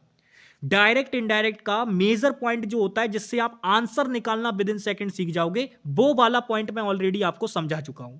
अब आप ये मान के चलिए आपको इधर उधर के पॉइंट समझाने हैं मुझे। तो सबसे पहले पॉइंट को हम डिस्कस करेंगे कि जो रिपोर्टिंग वर्ब होती है उसको कैसे चेंज किया जाता है। तो आप ये मान के चलिए कि जो रिपोर्टिंग वर्ब वाला हिस्सा होता है, इसको चेंज करने के लिए आपको सभी टेंस के लिए अलग अलग चलना पड़ेगा। असर्टिव सेंटेंस के लिए कुछ और होती हैं, ठीक है, और आपकी इंट्रोगेटिव के लिए कुछ और होती हैं, इंपरेटिव के लिए कुछ और होती हैं, आपकी जो आपका क्या नाम है उसका ऑप्टेटिव के लिए कुछ और होती हैं, और एक्सक्लेमेटरी के लिए कुछ अलग होती हैं। तो हमें सभी के लिए देखनी पड़ेंगी। तो सबसे पहले अगर मैं बात करूं, ध्यान से देखिएगा यहां पे, क्योंकि इसी एक ही स्लाइड के अंदर काफी सारी बातें इंक्लूडेड हैं।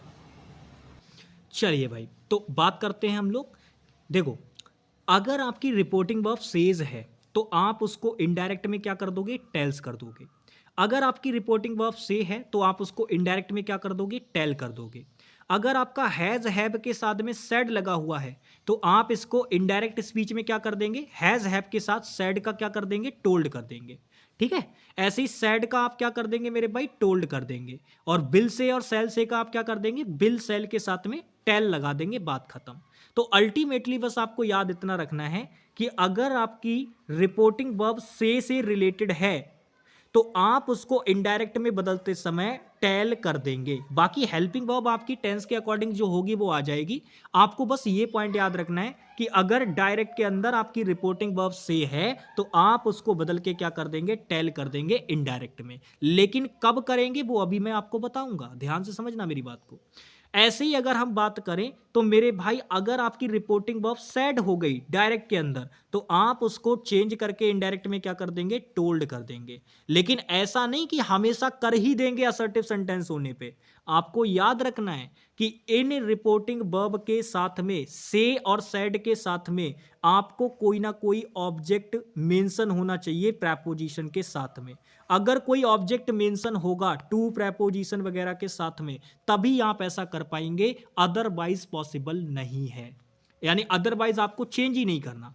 और एक पॉइंट और याद रखना है, ये पहला पॉइंट हो गया, और एक पॉइंट आपको और याद रखना है इसी के अंदर। वो क्या है? वो ये है, when reporting verb will be in present or future tense we will not change tense of reported speech। इस लाइन का मतलब यह है कि जब आपकी रिपोर्टिंग वर्ब फ्यूचर या फिर प्रेजेंट के किसी भी टेंस के अंदर होगी तब आप रिपोर्टेड स्पीच के टेंस को नहीं बदलेंगे। इसको किताबों के अंदर एक रूल के अंदर बताया जाता है, लेकिन मैंने उसको एक नोट में इसलिए लिखा है ताकि आपका इस पे अलग से ध्यान जाए, आप इसको रटे ना बल्कि ध्यान से समझे।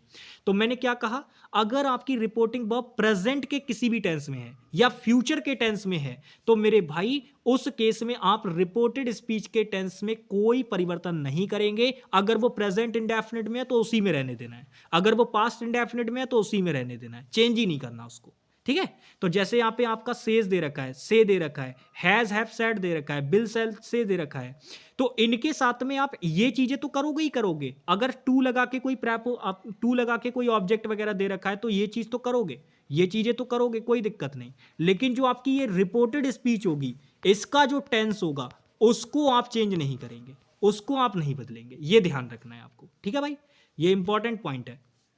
चलिए बाकी हम बात करते हैं आगे। अब यहाँ पे मैंने आपके सामने ये कुछ एग्जाम्पल लिखे हैं जिनकी मदद से मैं आपको समझाना चाह रहा हूँ कि कैसे चीज़ें चेंज होती हैं। अब अगर आप यहाँ पे नोटिस करोगे तो एग्जाम्पल की मदद से सारी चीज़ें क्लियर हो जाएंगी। आप यहाँ पे देखो, हमने सेज को टेल्स कर पाए, कब कर पाए, जब टू प्रेपोजिशन के साथ एक ऑब्जेक्ट लगाया हुआ था। हम यहाँ सैड को टोल्ड कर पाए, लेकिन कब कर पाए, जब सैड के साथ टू प्रेपो के साथ में कोई ऑब्जेक्ट लगा रखा था आगे। ऐसे ही यहाँ पे भी तो यही चीज है, लेकिन यहाँ तो हम सैड का ये टोल्ड नहीं कर पाए। तो क्यों नहीं कर पाए, क्योंकि सैड वर्ब के साथ इसका कोई ऑब्जेक्ट नहीं है। तो असर्टिव सेंटेंस में जब आपकी ये चीजें होंगी तब आपको ये चीज ध्यान रखनी है। जब आपकी रिपोर्टेड स्पीच का टेंस असर्टिव में हो तब आपको याद रखना है कि रिपोर्टिंग वर्ब वाले पार्ट को आप टेल्स या फिर टेल या टोल्ड वगैरह जो भी करना होगा वो आप तभी ही करेंगे जब आपको टू प्रेपो के साथ में ऑब्जेक्ट मेंशन करके दिया हो, अदरवाइज नहीं करेंगे। एग्जाम्पल मैंने आप लोगों के सामने लिख दिए हैं। ठीक है भाई, चलिए आगे चलते हैं। अब हम बात करते हैं इंट्रोगेटिव सेंटेंस की। देखो इंट्रोगेटिव सेंटेंस के अंदर सिंपल है, जो आपकी रिपोर्टिंग वर्ब सैड या जो भी होती हैं आपकी, उनके लिए आपको केवल आस्क या फिर इंक्वायरिड ऑफ रिपोर्टिंग वर्ब का यूज करना है। अब आप आस्क्ड का यूज तो हर जगह कर लेते हो, कोई दिक्कत वाली बात नहीं है, लेकिन इंक्वायरिड ऑफ का यूज आप तभी करना जब आपको कोई ऑब्जेक्ट गिवन हो, अदरवाइज मत करना। अदरवाइज आप आस्क्ड का ही यूज करना, क्योंकि ऑफ प्रेपोजिशन है तो ये अपने बाद अपना ऑब्जेक्ट लेगी ही लेगी। तो आपको याद रखना है आ दोनों सकते हैं, लेकिन इंक्वायरिड ऑफ आप तभी लगाना जब आपको सैड वर्ब के बाद में कोई ऑब्जेक्ट टू प्रेपो के साथ में गिवन हो, अदरवाइज मत लगाना भाई, बाद में बात गड़बड़ हो जाएगी। ठीक है भाई, तो चलिए जैसे मैंने आप लोगों के सामने यहाँ पे दो एग्जांपल लिख रखे हैं। मैंने यहाँ पे लिखा है ही सेड, और फिर मैंने लास्ट में क्वेश्चन मार्क लगा के ये इंडिकेट करने की कोशिश की है कि आपकी जो रिपोर्टेड स्पीच का टेंस है वो किस में है, इंट्रोगेटिव में है। तो आप मुझे बताइए सैड रिपोर्टिंग वर्ब को आप किस में बदलेंगे? तो आप कहेंगे भैया सेकंड फॉर्म है तो हम इसको क्या कर देंगे, आस्क्ड कर देंगे।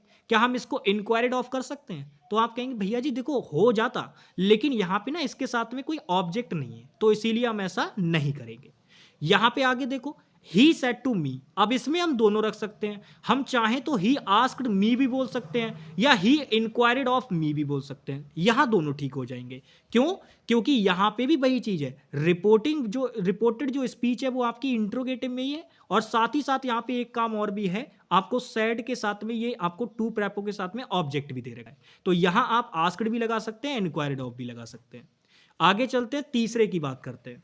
जब तीसरा सेंटेंस होगा आपका तो आपको याद रखना है ये जो सैड आपको रिपोर्टिंग वर्ब दे रखी होगी, इसको बदलने के लिए आप ऑर्डर्ड का यूज कर सकते हैं, यानी सेंस के अकॉर्डिंग। अगर ऑर्डर की सेंस बन रही होगी तब आप ऑर्डर यूज कर लेना, एडवाइस की सेंस बन रही होगी एडवाइस यूज कर लेना, रिक्वेस्ट की सेंस बन रही होगी रिक्वेस्ट यूज कर लेना, जो भी सेंस बन रही होगी उसका आप यूज कर सकते हैं। ठीक है भाई, ये चीज आपको याद रखनी है। बाकी अगर मैं बात करूं, एक लेटस वाले वाक्य भी होते हैं आपके, तो लेटेस्ट वाले जो वाक्य होते हैं उनमें क्या होता है कि आप जो सैड आपको रिपोर्टिंग वर्ब दे रखी होती है उनको आपको सजेस्टेड या फिर प्रपोज्ड में चेंज करना होता है। इन्हीं दो में बदलना होगा जब भी लेटेस्ट की बात होगी। ठीक है ना, तो लेटेस्ट वाले वाक्य जब आपको दे रखे होंगे, इंपरेटिव सेंटेंस दे रखा होगा, तो उस केस में आप रिपोर्टिंग वर्ब को किस में बदल देंगे, सजेस्टेड या फिर प्रपोज्ड में। ठीक है, तो चलिए दोनों को जरा एग्जाम्पल के माध्यम से मुझे बताइए। तो आप इसमें अगर देखोगे तो आप सीधा रिपोर्टेड स्पीच को देख के पता करोगे कि ये मेन वर्ब की फर्स्ट फॉर्म से शुरू हो रहा है, मतलब इंपरेटिव सेंटेंस तो है। तो इसको बदलने के लिए अगर मैं बात करूं, यू सेड टू हिम, सीधा सीधा मुझे समझ में आ रहा है कि मैंने उससे कहा कि विंडो बंद कर दो। तो भाई हो सकता है मैंने ऑर्डर दिया हो, तो मैंने यहां ऑर्डर की सेंस मान ली और मैंने लिख दिया you ordered him to close the door. बिल्कुल ठीक है भाई। तो यहां पे मैंने इसको जो चेंज किया वो अकॉर्डिंग टू सेंस का यूज करके किया, और वो भी कौन सी सेंस? ऑर्डर की सेंस। ठीक है, ऐसा नहीं है कि यहां पे रिक्वेस्ट नहीं की जा सकती या एडवाइस नहीं किया जा सकता, किया जा सकता है, बट लेकिन हमारी ये स्टेटमेंट इस तरीके की है कि यहां से ऑर्डर की सेंस हमें ज्यादा बढ़िया लगी तो हमने उसको यूज कर लिया। ठीक है, एग्जामिनर आपको जब यूज करके देगा तो वहां पे आपको सीधे सीधे समझ में आ रहा होगा, वो कुछ ना कुछ ऐसा हिंट प्रोवाइड करेगा आपको जिससे सीधा सीधा पता चल जाएगा कि ऑर्डर की बात है, एडवाइस की है या रिक्वेस्ट की बात है। ठीक है, अब नेक्स्ट एग्जाम्पल में देखो, कह रहा है you said let us go for a walk. तो भाई हमने तुरंत रिपोर्टेड स्पीच वाला पार्ट देखा और हमें लेटस देखते ही समझ में आ गया कि ये लेटस वाला वाक्य है, इसे देखते ही हम समझ गए। तो इंपरेटिव सेंटेंस तो है। अब इस सैड रिपोर्टिंग वर्ब को हम क्या करें? क्या ऑर्डर्ड, रिक्वेस्टेड या एडवाइस कर दें? नहीं, अब हमें केवल दो ही हम यूज कर सकते हैं। मैंने यहां प्रपोज्ड लगाया है, आप यहां सजेस्टेड भी लगा सकते थे, तो दोनों में से कोई सी भी यूज कर लीजिएगा जब आपको लेटस दे रखा हो। उसके बाद आगे क्या चेंजेस हो रहे हैं उन पे अभी ध्यान नहीं देना है, क्योंकि अभी मैं आपको पहला वाला पॉइंट समझा रहा हूं। चलिए अब मैं आपको बताता हूं ऑप्टेटिव सेंटेंस में जब होगा आपका रिपोर्टेड स्पीच के अंदर तब आपको क्या करना है। तो जब रिपोर्टेड स्पीच के अंदर आपका ऑप्टेटिव सेंटेंस होगा तो उस केस में आप सैड रिपोर्टिंग वर्ब को बिज्ड, कर्ज्ड, ब्लेस्ड या फिर प्रेड में बदल देंगे। ठीक है, ऑप्टेटिव सेंटेंस का मतलब समझते हो ना, जिसके अंदर आशीर्वाद दिया जाता है किसी को, या किसी को श्राप वगैरह दिया जाता है, किसी के लिए शुभकामनाएं व्यक्त की जाती हैं, तो वो सब ऑप्टेटिव सेंटेंस के अंदर आते हैं। प्रार्थना वाचक वाक्य बोलते हैं, पता नहीं क्या कहते हैं इसको हिंदी में, थोड़ा सा मेरे को हिंदी में इसको समझ में नहीं आ रहा क्या कहते हैं। फिलहाल मुझे इतना पता है कि शायद ये बस इसी चीज़ का बोध होता है इनके अंदर, तो मैंने सारी चीज़ें इंक्लूड कर रखी हैं। बाकी मैं इसकी हिंट बस इतनी बनाता हूं कि भाई इसके अंदर एक्सक्लेमेशन साइन बिल्कुल लास्ट में लगा हुआ होता है, और कोई ना कोई मॉडल वर्ब यूज कर देते हैं कभी कभी। कभी कभी नहीं भी मिलेगी, जैसे अगर मैं आपको देखूं तो मैंने एक क्वेश्चन ऐसा भी देखा हुआ था, उसमें लिखा हुआ था लॉन्ग लॉन्ग लिव।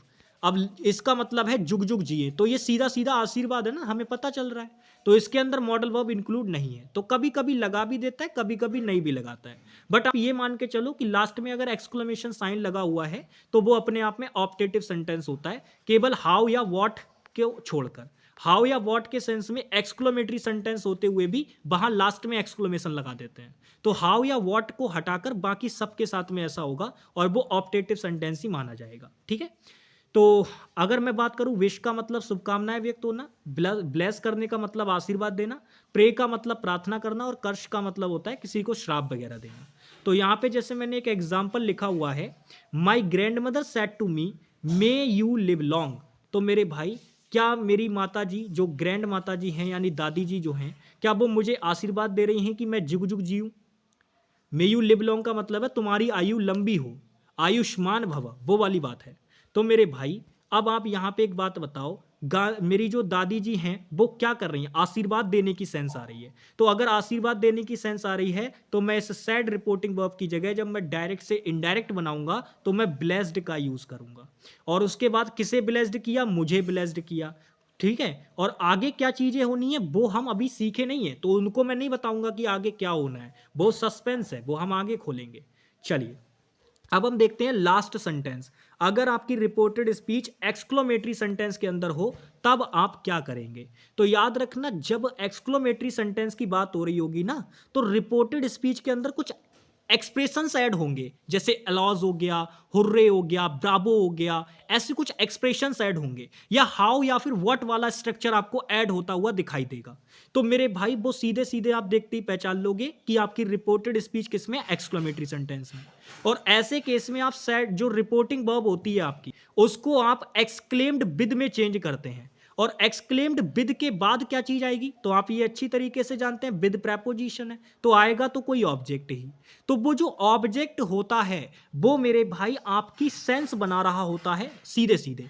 अगर एक्सक्लेम्ड करना है और कोई सेंस अगर दे रखी है तब आप मेरे भाई वो चीज यूज करेंगे, अदरवाइज केवल आप एक्सक्लेम्ड का भी यूज कर सकते हैं। लेकिन अगर आपको सेंस दे रखी है, जैसे कोई एक्सप्रेशन ऐड कर रखा है, जैसे हुर्रे हो गया, ब्रावो हो गया, ऐसे ही आपका एलॉज हो गया, ओ हो गया, वाव हो गया, अगर ये एक्सप्रेशंस ऐड कर रखे हैं तो इनकी सेंस आपको विद प्रेपोजिशन के साथ उसके साथ लगानी होगी। ठीक है, जैसे मैंने यहां पे एग्जांपल लिखा, मैंने लिखा Raja said alas everything has ruined, तो वो राजा कह रहा है हाय सब बर्बाद हो गया। तो मेरे भाई यहां पे जब आप इसको चेंज करोगे तो मैंने देखो कहा राजा, अब चूंकि ये एक आपका क्या है एक्सक्लेमेटरी सेंटेंस है, इस एक्सप्रेशन से पता चल रहा है, तो इस सैड रिपोर्टिंग वर्ब को हम किस में बदल देंगे, एक्सक्लेम्ड में बदल देंगे। अब चूंकि हमारे पास एक एक्सप्रेशन गिवन है जो कि दुख को रिप्रेजेंट कर रहा है, तो हम विद प्रेपोजिशन लगा के वही चीज लिख देंगे जिस चीज को वो रिप्रेजेंट कर रहा होगा। इसीलिए तो मैंने लिखा अकॉर्डिंग टू सेंस, तो यहां पे ये दुख को दिखाने वाला है तो हमने यहां पे दुख को इंक्लूड कर लिया। ठीक है ना, विद सैडनेस भी बोल सकते हैं। ठीक है, जो भी आपको वर्ड ध्यान आ रहा हो उस समय पे उससे रिलेटेड वो आप लगा दीजिएगा अकॉर्डिंग टू सेंस, और फिर उसके बाद आगे जो भी हैं वो चीजें आ जाएंगी। ठीक है, तो सबसे पहले मैं आपको बता दूं, आप पहले हिस्से को सीख चुके हैं कि कैसे आपको बदलाव करने होते हैं। पहला हिस्सा आप सीख चुके हैं मेरे भाई बहुत अच्छे से। ठीक है ना, पहला हिस्सा आप बहुत अच्छे से सीख चुके हैं मेरे भाई। ठीक है, अब हम बात करते हैं आगे। चलिए नेक्स्ट आगे बात करते हैं हम लोग।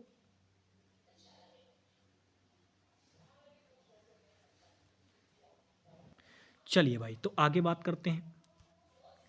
आगे अब हम लोग सीखेंगे दूसरे वाले पॉइंट को, यानी रिपोर्टेड स्पीच में हमने क्या देखा था, यानी जो डायरेक्ट वाली स्पीच होती है, डायरेक्ट नरेशन जो होती है, उसके अंदर हमने क्या चीज़ें देखी थी कि रिपोर्टिंग वर्ब वाला पार्ट होता है, कॉमा इन्वर्टेड कॉमा वाला पार्ट होता है, और आपका रिपोर्टेड स्पीच होती है इसके अंदर। ये चीज़ें तो देखी थी, तो हम ये वाला पार्ट सीख चुके हैं, अब हमें ये वाला पार्ट सीखना है।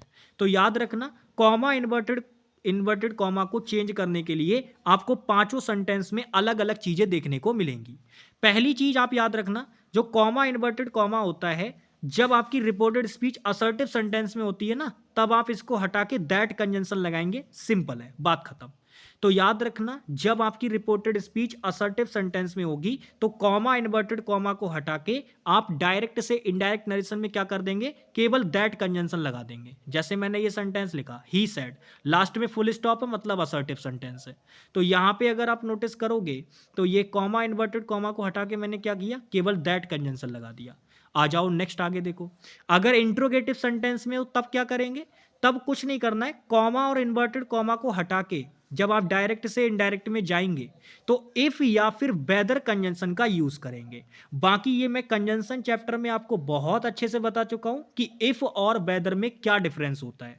नॉर्मली आपका इंट्रोगेटिव के अंदर दोनों ही देखने को मिल जाएंगे, लेकिन अगर डबल फेस सिचुएशन बन गई तो वहां आप इफ नहीं लगा पाएंगे, फिर आपको वेदर ही लगाना पड़ेगा। ठीक है भाई, लेकिन हाँ याद रखना, कॉमा इन्वर्टेड कॉमा की जगह जब आप डायरेक्ट से इनडायरेक्ट बना रहे होंगे और रिपोर्टेड स्पीच आपकी इंट्रोगेटिव में होगी तो केवल इफ या वेदर का ही यूज नहीं किया जाता, क्वेश्चन वर्ड्स का भी यूज होता है। क्योंकि कई बार स्टेटमेंट ऐसी होती है कि उसके अंदर क्वेश्चन वर्ड इंक्लूड होता है, तो हम मेरे भाई उसी को काम करा सकते हैं वहां पे। तो अगर आपको कोई क्वेश्चन वर्ड नहीं दे रखा है तब आप इफ या वेदर कंजंक्शन का यूज करेंगे, लेकिन अगर क्वेश्चन वर्ड दे रखा है तो मेरे भाई कॉमा इन्वर्टेड कॉमा की जगह उसी क्वेश्चन वर्ड को आप यूज कर लेंगे। क्या समझ में आ गई बात? चलिए बहुत बढ़िया, आगे बढ़ते हैं। ठीक है ना, बाकी पार्ट्स ऑफ स्पीच अगर इसकी कोई पूछ ले तो बता देना, ये रिलेटिव एडवर्ब है आपकी। ठीक है, रिलेटिव प्रोनाउन मत बोलना, गलत हो जाओगे, ये रिलेटिव एडवर्ब है, एडवर्ब ऑफ टाइम। चलिए आगे चलते हैं, नेक्स्ट बात करते हैं।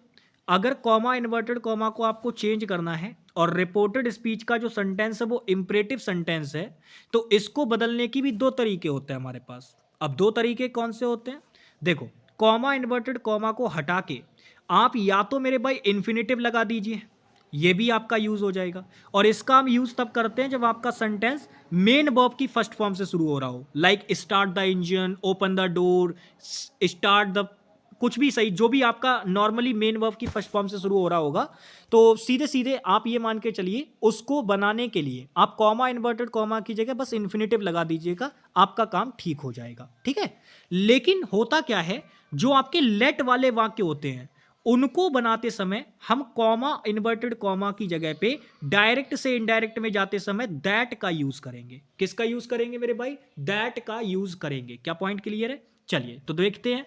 जैसे मैंने यहां पे देखा तो हमने देखा कि रिपोर्टेड स्पीच में स्टार्ट दे रखा है, तो भाई ये तो मेन वर्ब की फर्स्ट फॉर्म है, और अगर ये मेन वर्ब की फर्स्ट फॉर्म है तो कॉमा इन्वर्टेड कॉमा की जगह हमें क्या करना होगा? बस इसी को इन्फिनेटिव में कन्वर्ट करना पड़ेगा। तो टू प्लस वर्ब की फर्स्ट फॉर्म में कन्वर्ट कर दो, बात खत्म। बाकी चीजें कैसे चेंज होती हैं वो मैं पीछे बता चुका हूं। अच्छा, इसको देखो, यहां पे देखो, आपने सेट देखा, कॉमा इन्वर्टेड कॉमा है और लेटस वाला वाक्य दे रखा है। तो अभी मैंने पीछे बताया था ना, लेटस वाला वाक्य होता है तो सेड को हम किस में बदल देते हैं? सजेस्टेड या फिर प्रपोज्ड में बदल देते हैं, दे रखा है। लेकिन कॉमा इन्वर्टेड कॉमा को कैसे बदलना है वो मैं अब सिखा रहा हूं। तो कॉमा इन्वर्टेड कॉमा को बदलने के लिए लेटस वाला वाक्य जब होगा तब आप किसका यूज करेंगे? दैट का यूज करेंगे, दैट कंजंक्शन का। ठीक है, चलिए नेक्स्ट आगे बढ़ते हैं। ऑप्टेटिव सेंटेंस में भी आपको याद रखना है कि कॉमा इन्वर्टेड कॉमा की जगह पे जब आप डायरेक्ट से इनडायरेक्ट में जाएंगे तब आपको कॉमा इन्वर्टेड कॉमा की जगह क्या यूज करना है? दैट कंजंक्शन का यूज करना है। सेम इसी प्रकार से मेरे भाई एक्सक्लेमेटरी सेंटेंस के लिए भी कॉमा इन्वर्टेड कॉमा की जगह पे आपको क्या यूज करना है? दैट का यूज करना है। जब आपका रिपोर्टेड स्पीच का जो सेंटेंस हो वो कौन सा हो? एक्सक्लेमेटरी सेंटेंस हो। तो मैं आपसे पूछना चाह रहा हूं, मैंने आपको इतनी सारी चीजें बताई, अब मैं आपसे ये बात पूछना चाह रहा हूं, क्या आपने कुछ बात यहां पे नोटिस की? अगर आपने वो पॉइंट नोटिस कर लिया होगा तब आप बहुत जबरदस्त आदमी हैं। बाकी मैं आपको समझाता हूं कि वो क्या पॉइंट था। देखिए, अगर मैं आपको इसमें पॉइंट बताऊं तो मैं जो दूसरा वाला पॉइंट आपको सिखा रहा था कि जो कॉमा और इन्वर्टेड कॉमा होता है, जब आप इसको डायरेक्ट से इनडायरेक्ट में चेंज करेंगे तो इनको चेंज करने के लिए आपको इन सेंटेंस पे ध्यान देना पड़ेगा कि रिपोर्टेड स्पीच का सेंटेंस कौन सा है। उस सेंटेंस के अकॉर्डिंग आप चीजें लगाएंगे। बट आपने ये चीज नोटिस, मैं नहीं जानता कि आपने की या नहीं की, बट आपको ये चीज नोटिस करनी चाहिए कि 3 सेंटेंस ऐसे थे, 3 से 4 सेंटेंस आपके ऐसे थे जिनके अंदर आप केवल कॉमा इन्वर्टेड कॉमा को हटा के दैट कंजंक्शन लगा रहे थे। 3 तो ऐसे थे ही थे। जैसे आपका एक्सक्लेमेटरी सेंटेंस में दैट लगाएंगे कॉमा इन्वर्टेड कॉमा को हटा के, ऑप्टेटिव सेंटेंस में दैट लगाएंगे कॉमा इन्वर्टेड कॉमा को हटा के। ऐसे ही अगर आप नोटिस करोगे असर्टिव में कॉमा इन्वर्टेड कॉमा को हटा के दैट लगाएंगे। तो आपको याद रखना है 5 में से 3 ऐसे सेंटेंस होते हैं, वो अगर आपको रिपोर्टेड स्पीच में दिख गए तो कॉमा इन्वर्टेड कॉमा की जगह आपको दैट ही लगाना होगा, ये फिक्स है।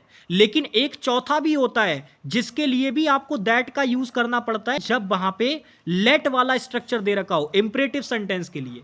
तो अल्टीमेटली केवल एक ही सेंटेंस ऐसा बचता है जिसके अंदर आपको दैट कंजंक्शन कभी यूज नहीं करना होगा, जब आप डायरेक्ट से इनडायरेक्ट में जाएंगे। अब क्यूरियोसिटी उत्पन्न हो रही है ना कि 5 में से 4 में तो यूज हो रहा है, 5 में से 4 में तो ये यूज हो रहा है, तो वो एक कौन सा है? वो एक है मेरे भाई इंट्रोगेटिव।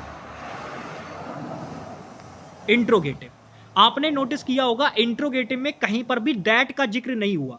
तो आप याद रखिएगा, बहुत इजी है। कॉमा इन्वर्टेड कॉमा की जगह पे 4 ऐसे सेंटेंस होते हैं जहां आप दैट का यूज कर सकते हैं कॉमा इन्वर्टेड कॉमा को हटा के। लेकिन आपका एकमात्र इकलौता ऐसा सेंटेंस भी होता है जिसकी जगह पे आप कुछ भी मतलब दैट वगैरह यूज नहीं कर सकते, आपको वही चीजें यूज करनी होंगी जो उसमें मेंशन कर रखी हैं। जैसे इफ या वेदर कंजंक्शन लगा सकते हो, या अगर कोई क्वेश्चन वर्ड दे रखा है तो वो लगा सकते हो। तो आई होप कि आप जैसे भी इसको सरल समझ सकें। हालांकि मैं बस यही तरीका बताऊंगा कि आप ये याद रखिए कि इंट्रोगेटिव सेंटेंस में केवल दैट नहीं आता, बाकी सब में दैट आ जाता है। ठीक है, बाकी मैं आपको एक एक पॉइंट समझा चुका हूं और ये बहुत आसान है, आप इसको आसानी से याद भी रख लोगे। ठीक है भाई, चलिए बहुत बढ़िया। अब हम समझते हैं तीसरा वाला पॉइंट।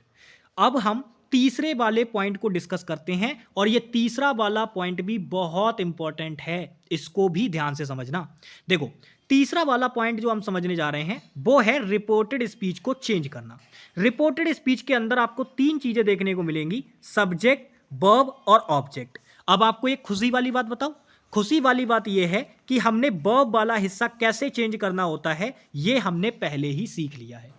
याद करो जब मैं आपको बता रहा था वार्निंग्स कि आपको ध्यान रखना है, सेंटेंस भी चेंज किया जाएगा और टेंस भी चेंज किया जाएगा। तो वो जो चीजें मैं आपको चेंज करना सिखा रहा था ना, बस वही है वर्ब का चेंज। क्योंकि वर्ब का मतलब क्या है, टेंस है सीधे सीधे उसके अंदर चीजें।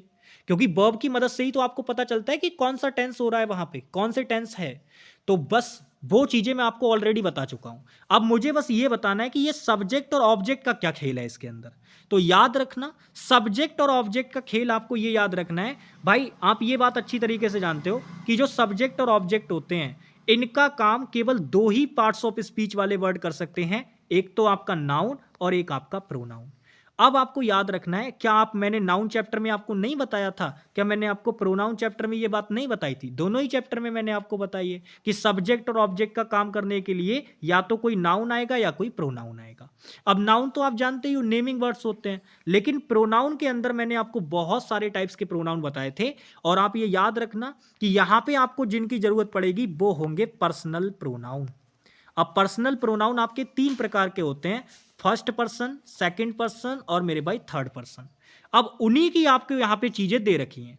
जैसे यहां पे एक ट्रिक करके होता है, बचपन में इसको एक ट्रिक करके पढ़ाया जाता है, जिसको याद कराया जाता है सन बटे 123 के नाम से। तो आप इसको याद रख सकते हैं सन बटे 123 के नाम से। बाकी मैं आज आपको इसका पूरा यूज सिखाने वाला हूं कि ये जो सन बटे 123 होती है ये कैसे काम करती है।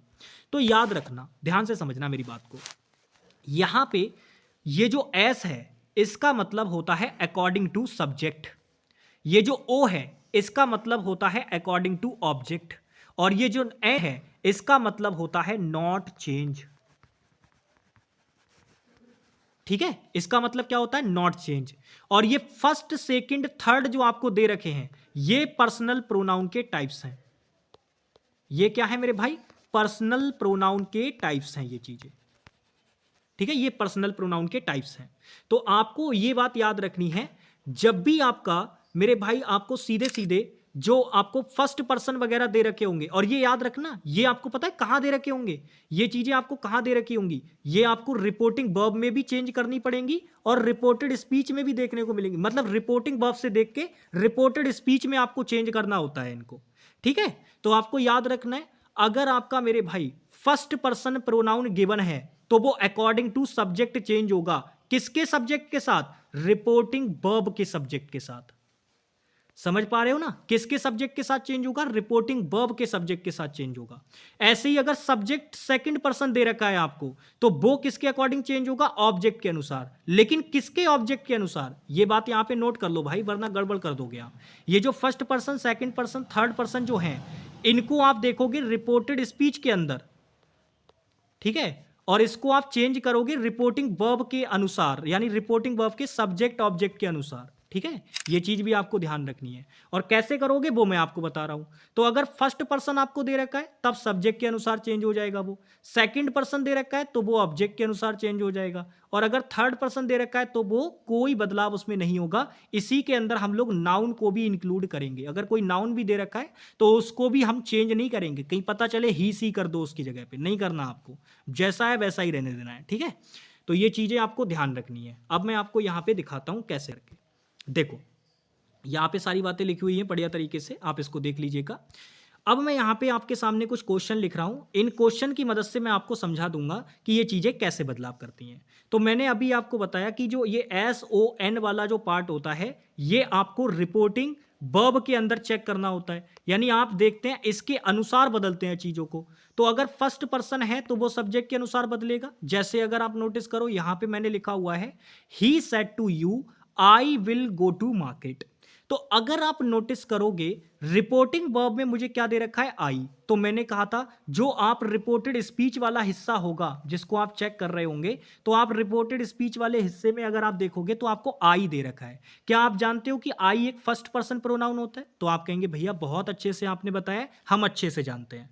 तो ये फर्स्ट पर्सन प्रोनाउन है तो ये सब्जेक्ट के अनुसार चेंज होगा। और अभी मैंने पीछे बताया कि ये जो ऊपर वाली चीजें हैं आपको इनके अनुसार बदलना होगा। तो आप इनको कहां देखेंगे, रिपोर्टिंग वर्ब वाले पार्ट में देखेंगे। अब आप मुझे बताओ रिपोर्टिंग वर्ब का सब्जेक्ट क्या है? तो आप कहेंगे भैया रिपोर्टिंग वर्ब का ही सब्जेक्ट है और यू जो है वो इस टू प्रेपो का ऑब्जेक्ट है। तो आपको जो यहां पे आई को बदलना होगा वो इस ही के अनुसार चेंज करना पड़ेगा। अब आई तो सिंगुलर है तो सिंगुलर है तो आप इस ही को आई के साथ जब चेंज करेंगे तो आपका जो इनडायरेक्ट नरेशन में बन के आएगा वो आई चेंज हो जाएगा किसके साथ, ही के साथ। समझ में आ गई बात, क्लियर है, बहुत बढ़िया।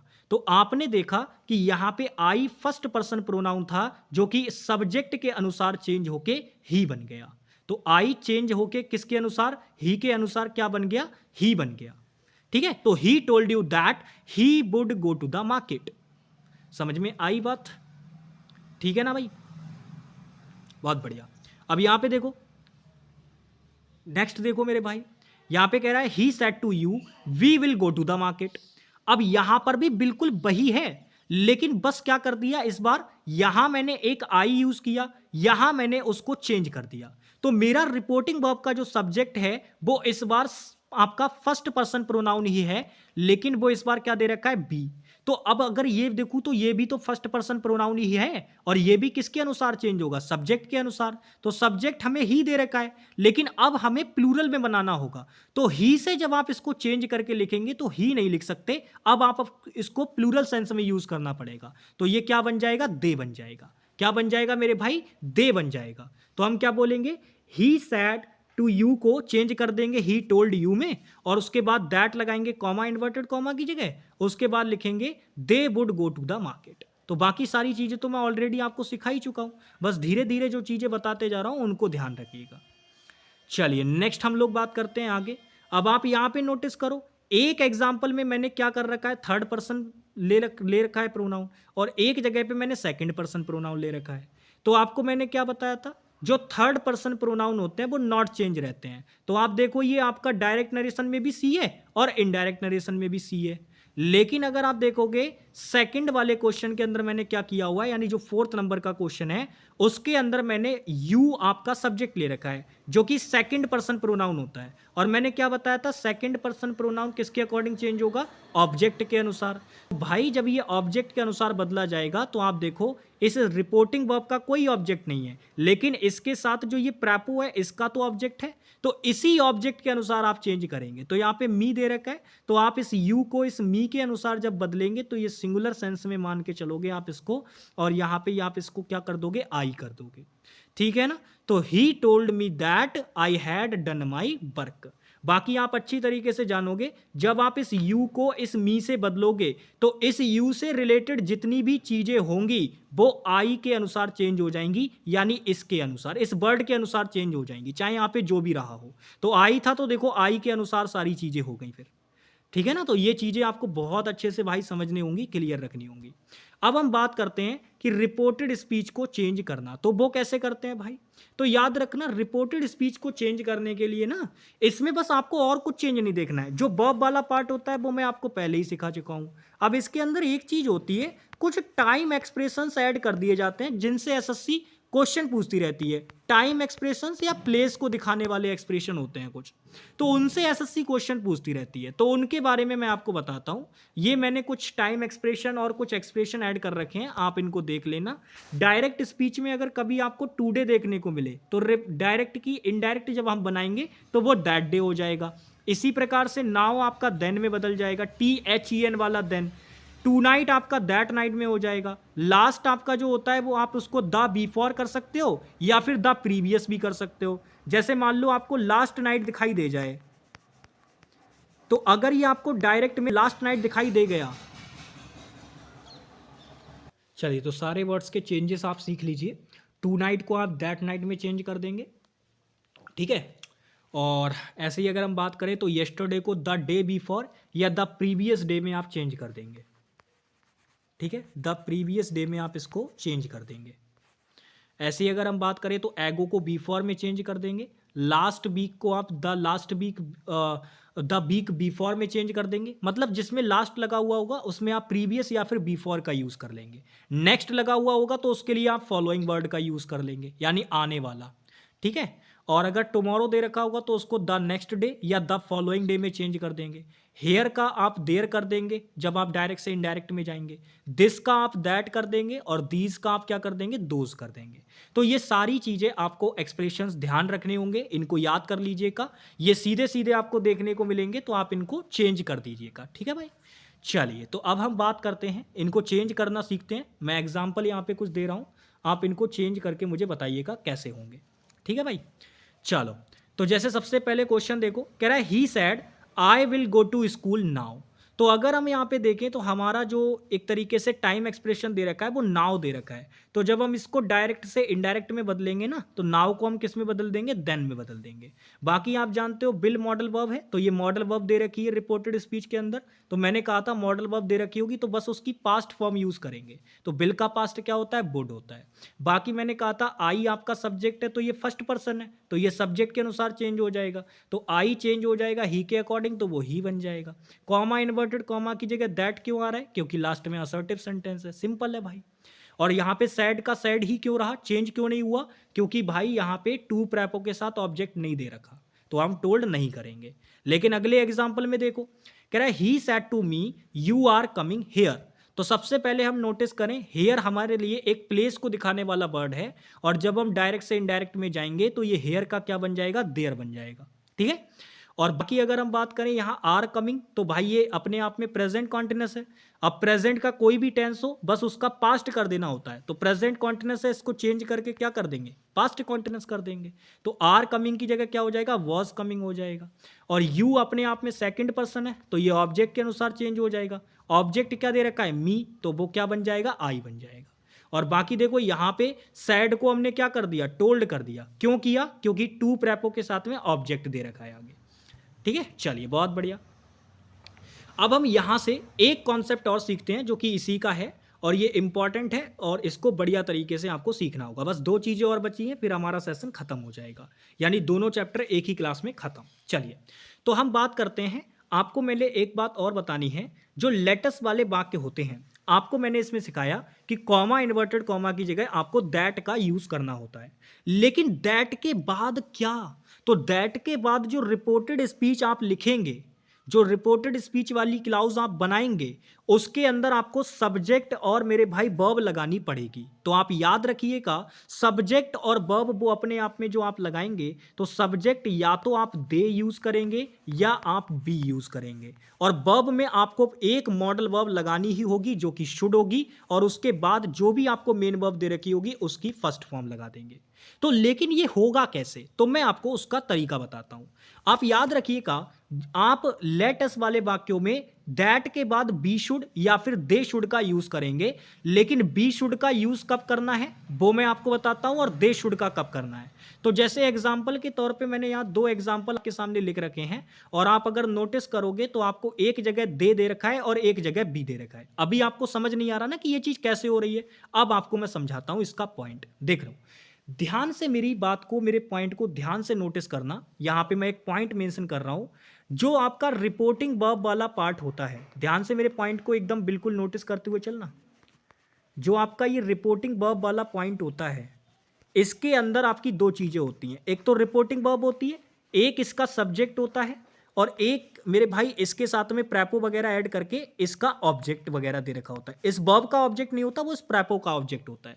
लेकिन आपको क्या नोटिस करना है, आपको नोटिस ये करना है कि अगर आपको इस सब्जेक्ट की जगह पे कभी भी आई या फिर बी नजर आया, या फिर ऑब्जेक्ट की जगह पे मी या फिर अस, इन चारों में से अगर कोई एक भी नजर आ गया, मैं यहां पे लिख रहा हूं, अगर कोई एक भी वर्ड नजर आ गया, तब आप मेरे भाई बी शुड का यूज करेंगे। यहां पे लिख देता हूं इसको, आप किसका यूज करेंगे, बी शुड का यूज करेंगे तब आप। ठीक है, और इसका ले लेता हूं स्क्रीनशॉट, ताकि आपको मैं ये ऐड करके दे सकूं। ठीक है भाई, तो मैंने क्या बताया, जब भी रिपोर्टिंग वर्ब वाले पार्ट में आई या फिर बी या मी या अस, इन चारों में से कोई एक वर्ड भी अगर दे रखा होगा, तब आप दैट के बाद में बी शुड का यूज करेंगे। जैसे एग्जांपल के तौर पे आप अगर नोटिस करोगे, तो रिपोर्टिंग वर्ब वाले पार्ट में ना तो आई है, ना बी है, ना मी है, ना अस है, यानी चारों में से कोई भी वर्ड मौजूद नहीं है। तो हमने दैट के बाद देखो क्या यूज किया, दे शुड। लेकिन यहां पर अगर आप नोटिस करोगे तो यहां पे आई और बी तो नहीं है, लेकिन मी और अस में से यहां पे हमें अस मिल गया, यानी चारों में से एक यहां पे हमें मिल गया। तो हमने देखो यहां दैट के क्या यूज किया, बी शुड यूज किया। तो आई होप कि अब आप ये समझ गए होंगे कि कब आपको दैट के बाद दे शुड लगाना है और कब आपको बी शुड लगाना है। सिंपल सा है, आई होप आप समझ गए होंगे। चलिए अब आपको मैं लास्ट पॉइंट और समझाता हूं। लास्ट पॉइंट में आपको ये बताना चाह रहा हूं कि कई बार क्या होता है, ये गुड मॉर्निंग और गुड नाइट वाले क्वेश्चन आ जाते हैं। तो आपको इनको याद रखना है कि गुड मॉर्निंग और गुड नाइट जो होती है ना, ये आपको या तो कोई वेड करेगा या विश करेगा। दोनों ही वर्ड का सेम मीनिंग होता है, किसी को शुभकामनाएं व्यक्त करना। तो गुड मॉर्निंग या गुड नाइट ये सिर्फ विशेष होती है। तो आप इनको करने के लिए आप किसी भी व्यक्ति को या तो वेड करना कह सकते हो या विश करना कह सकते हो। लेकिन याद रखना इनके ये क्योंकि ट्रांजिटिव वर्ब होती है तो आपको तुरंत बताना होता है कि आप किसे क्या विश कर रहे हो। ठीक है, तो आप याद रखना जब आप विश करोगे तो आपको सीधे बोलना होगा, जैसे मैंने ये क्वेश्चन लिखा, I said good morning my friend, मेरे दोस्त सुप्रभात, ऐसे करके मैंने अगर बोला, तो जब मैं इसको चेंज करूंगा ना इनडायरेक्ट नरेशन में, तो मैं ऐसे बोलूंगा, आई विज्ड या फिर वेड, और जो भी मैंने वेड किया होगा, चाहे वो गुड नाइट हो, गुड मॉर्निंग हो, गुड आफ्टरनून हो, वो लिखूंगा और उसके बाद उस फ्रेंड को प्रैपो के साथ में लिख दूंगा कि किसे मैंने विश किया है। ठीक है, तो ये चीजें भी आपको समझनी होंगी। इस तरीके का स्ट्रक्चर पे भी क्वेश्चन पूछा जाता है, तो मैंने इसको भी इंक्लूड कर लिया है। तो आई होप कि डायरेक्ट, इनडायरेक्ट और एक्टिव पैसिव इस एक वीडियो से मेरा मानना है कि आप अगर इसको अच्छी तरीके से समझ लिए तो भाई आप कमाल कर देंगे। फिर डायरेक्ट, इनडायरेक्ट और एक्टिव पैसिव के क्वेश्चन को करने के लिए आपको सिर्फ और सिर्फ 5 सेकंड का समय लगेगा, जो ये वीडियो, ये क्लास पूरी तरीके से अपने दिमाग में बिठा लेगा, जो दिमाग में बिठा लेगा। ठीक है, तो चलिए फिर आई होप कि आपको ये क्लास पसंद आएगी। बाकी मिलते हैं आप लोगों से नेक्स्ट वीडियो में, तब तक के लिए बाय बाय, टेक केयर, जय हिंद। और लास्ट बात बस इतना ही कहूंगा, बैच हमारा ये हो चुका है कंप्लीट। अब केवल कॉम्प्रिहेंशन वाला पार्ट बचा हुआ है, उसको हम बस, अब आप जानते ही हैं 2025 हमारे पास पूरा पड़ा हुआ है, तो उसको हम करेंगे आगे जाके, अभी फिलहाल कुछ नहीं है। तो आप ये मान के चलिए वो जो 5 दिन 5 मॉक टेस्ट वाली सीरीज चल रही है, उसको कंप्लीट करने के बाद हम कुछ दिनों के लिए क्लासेस को बिल्कुल रोकेंगे। यानी आप ये मान के चल सकते हैं कि ये हमारा एक छोटा सा ब्रेक रहेगा हमारा, यानी हम कोई क्लास नहीं करने वाले। और हो सकता है इसके बीच में आपको कुछ बड़ा देखने को मिल जाए। फिलहाल एक छोटा सा ब्रेक हम लोग लेने वाले हैं इस चीज से। ठीक है भाई, चलिए बाकी ये मत समझना कि पूरी तरीके से ब्रेक है। ब्रेक का मतलब आपके सामने कोई क्लास नहीं होने वाली, लेकिन आपके लिए तैयारियां चलती रहेंगी जोरों शोरों से। ठीक है, यानी चीजें हम तैयार करते रहेंगे, बट क्लास नहीं होगी कोई भी। ठीक है, चलिए तो मिलते हैं आप लोगों से नेक्स्ट क्लास में, तब तक के लिए बाय बाय, टेक केयर, जय हिंद प्यारे भाई।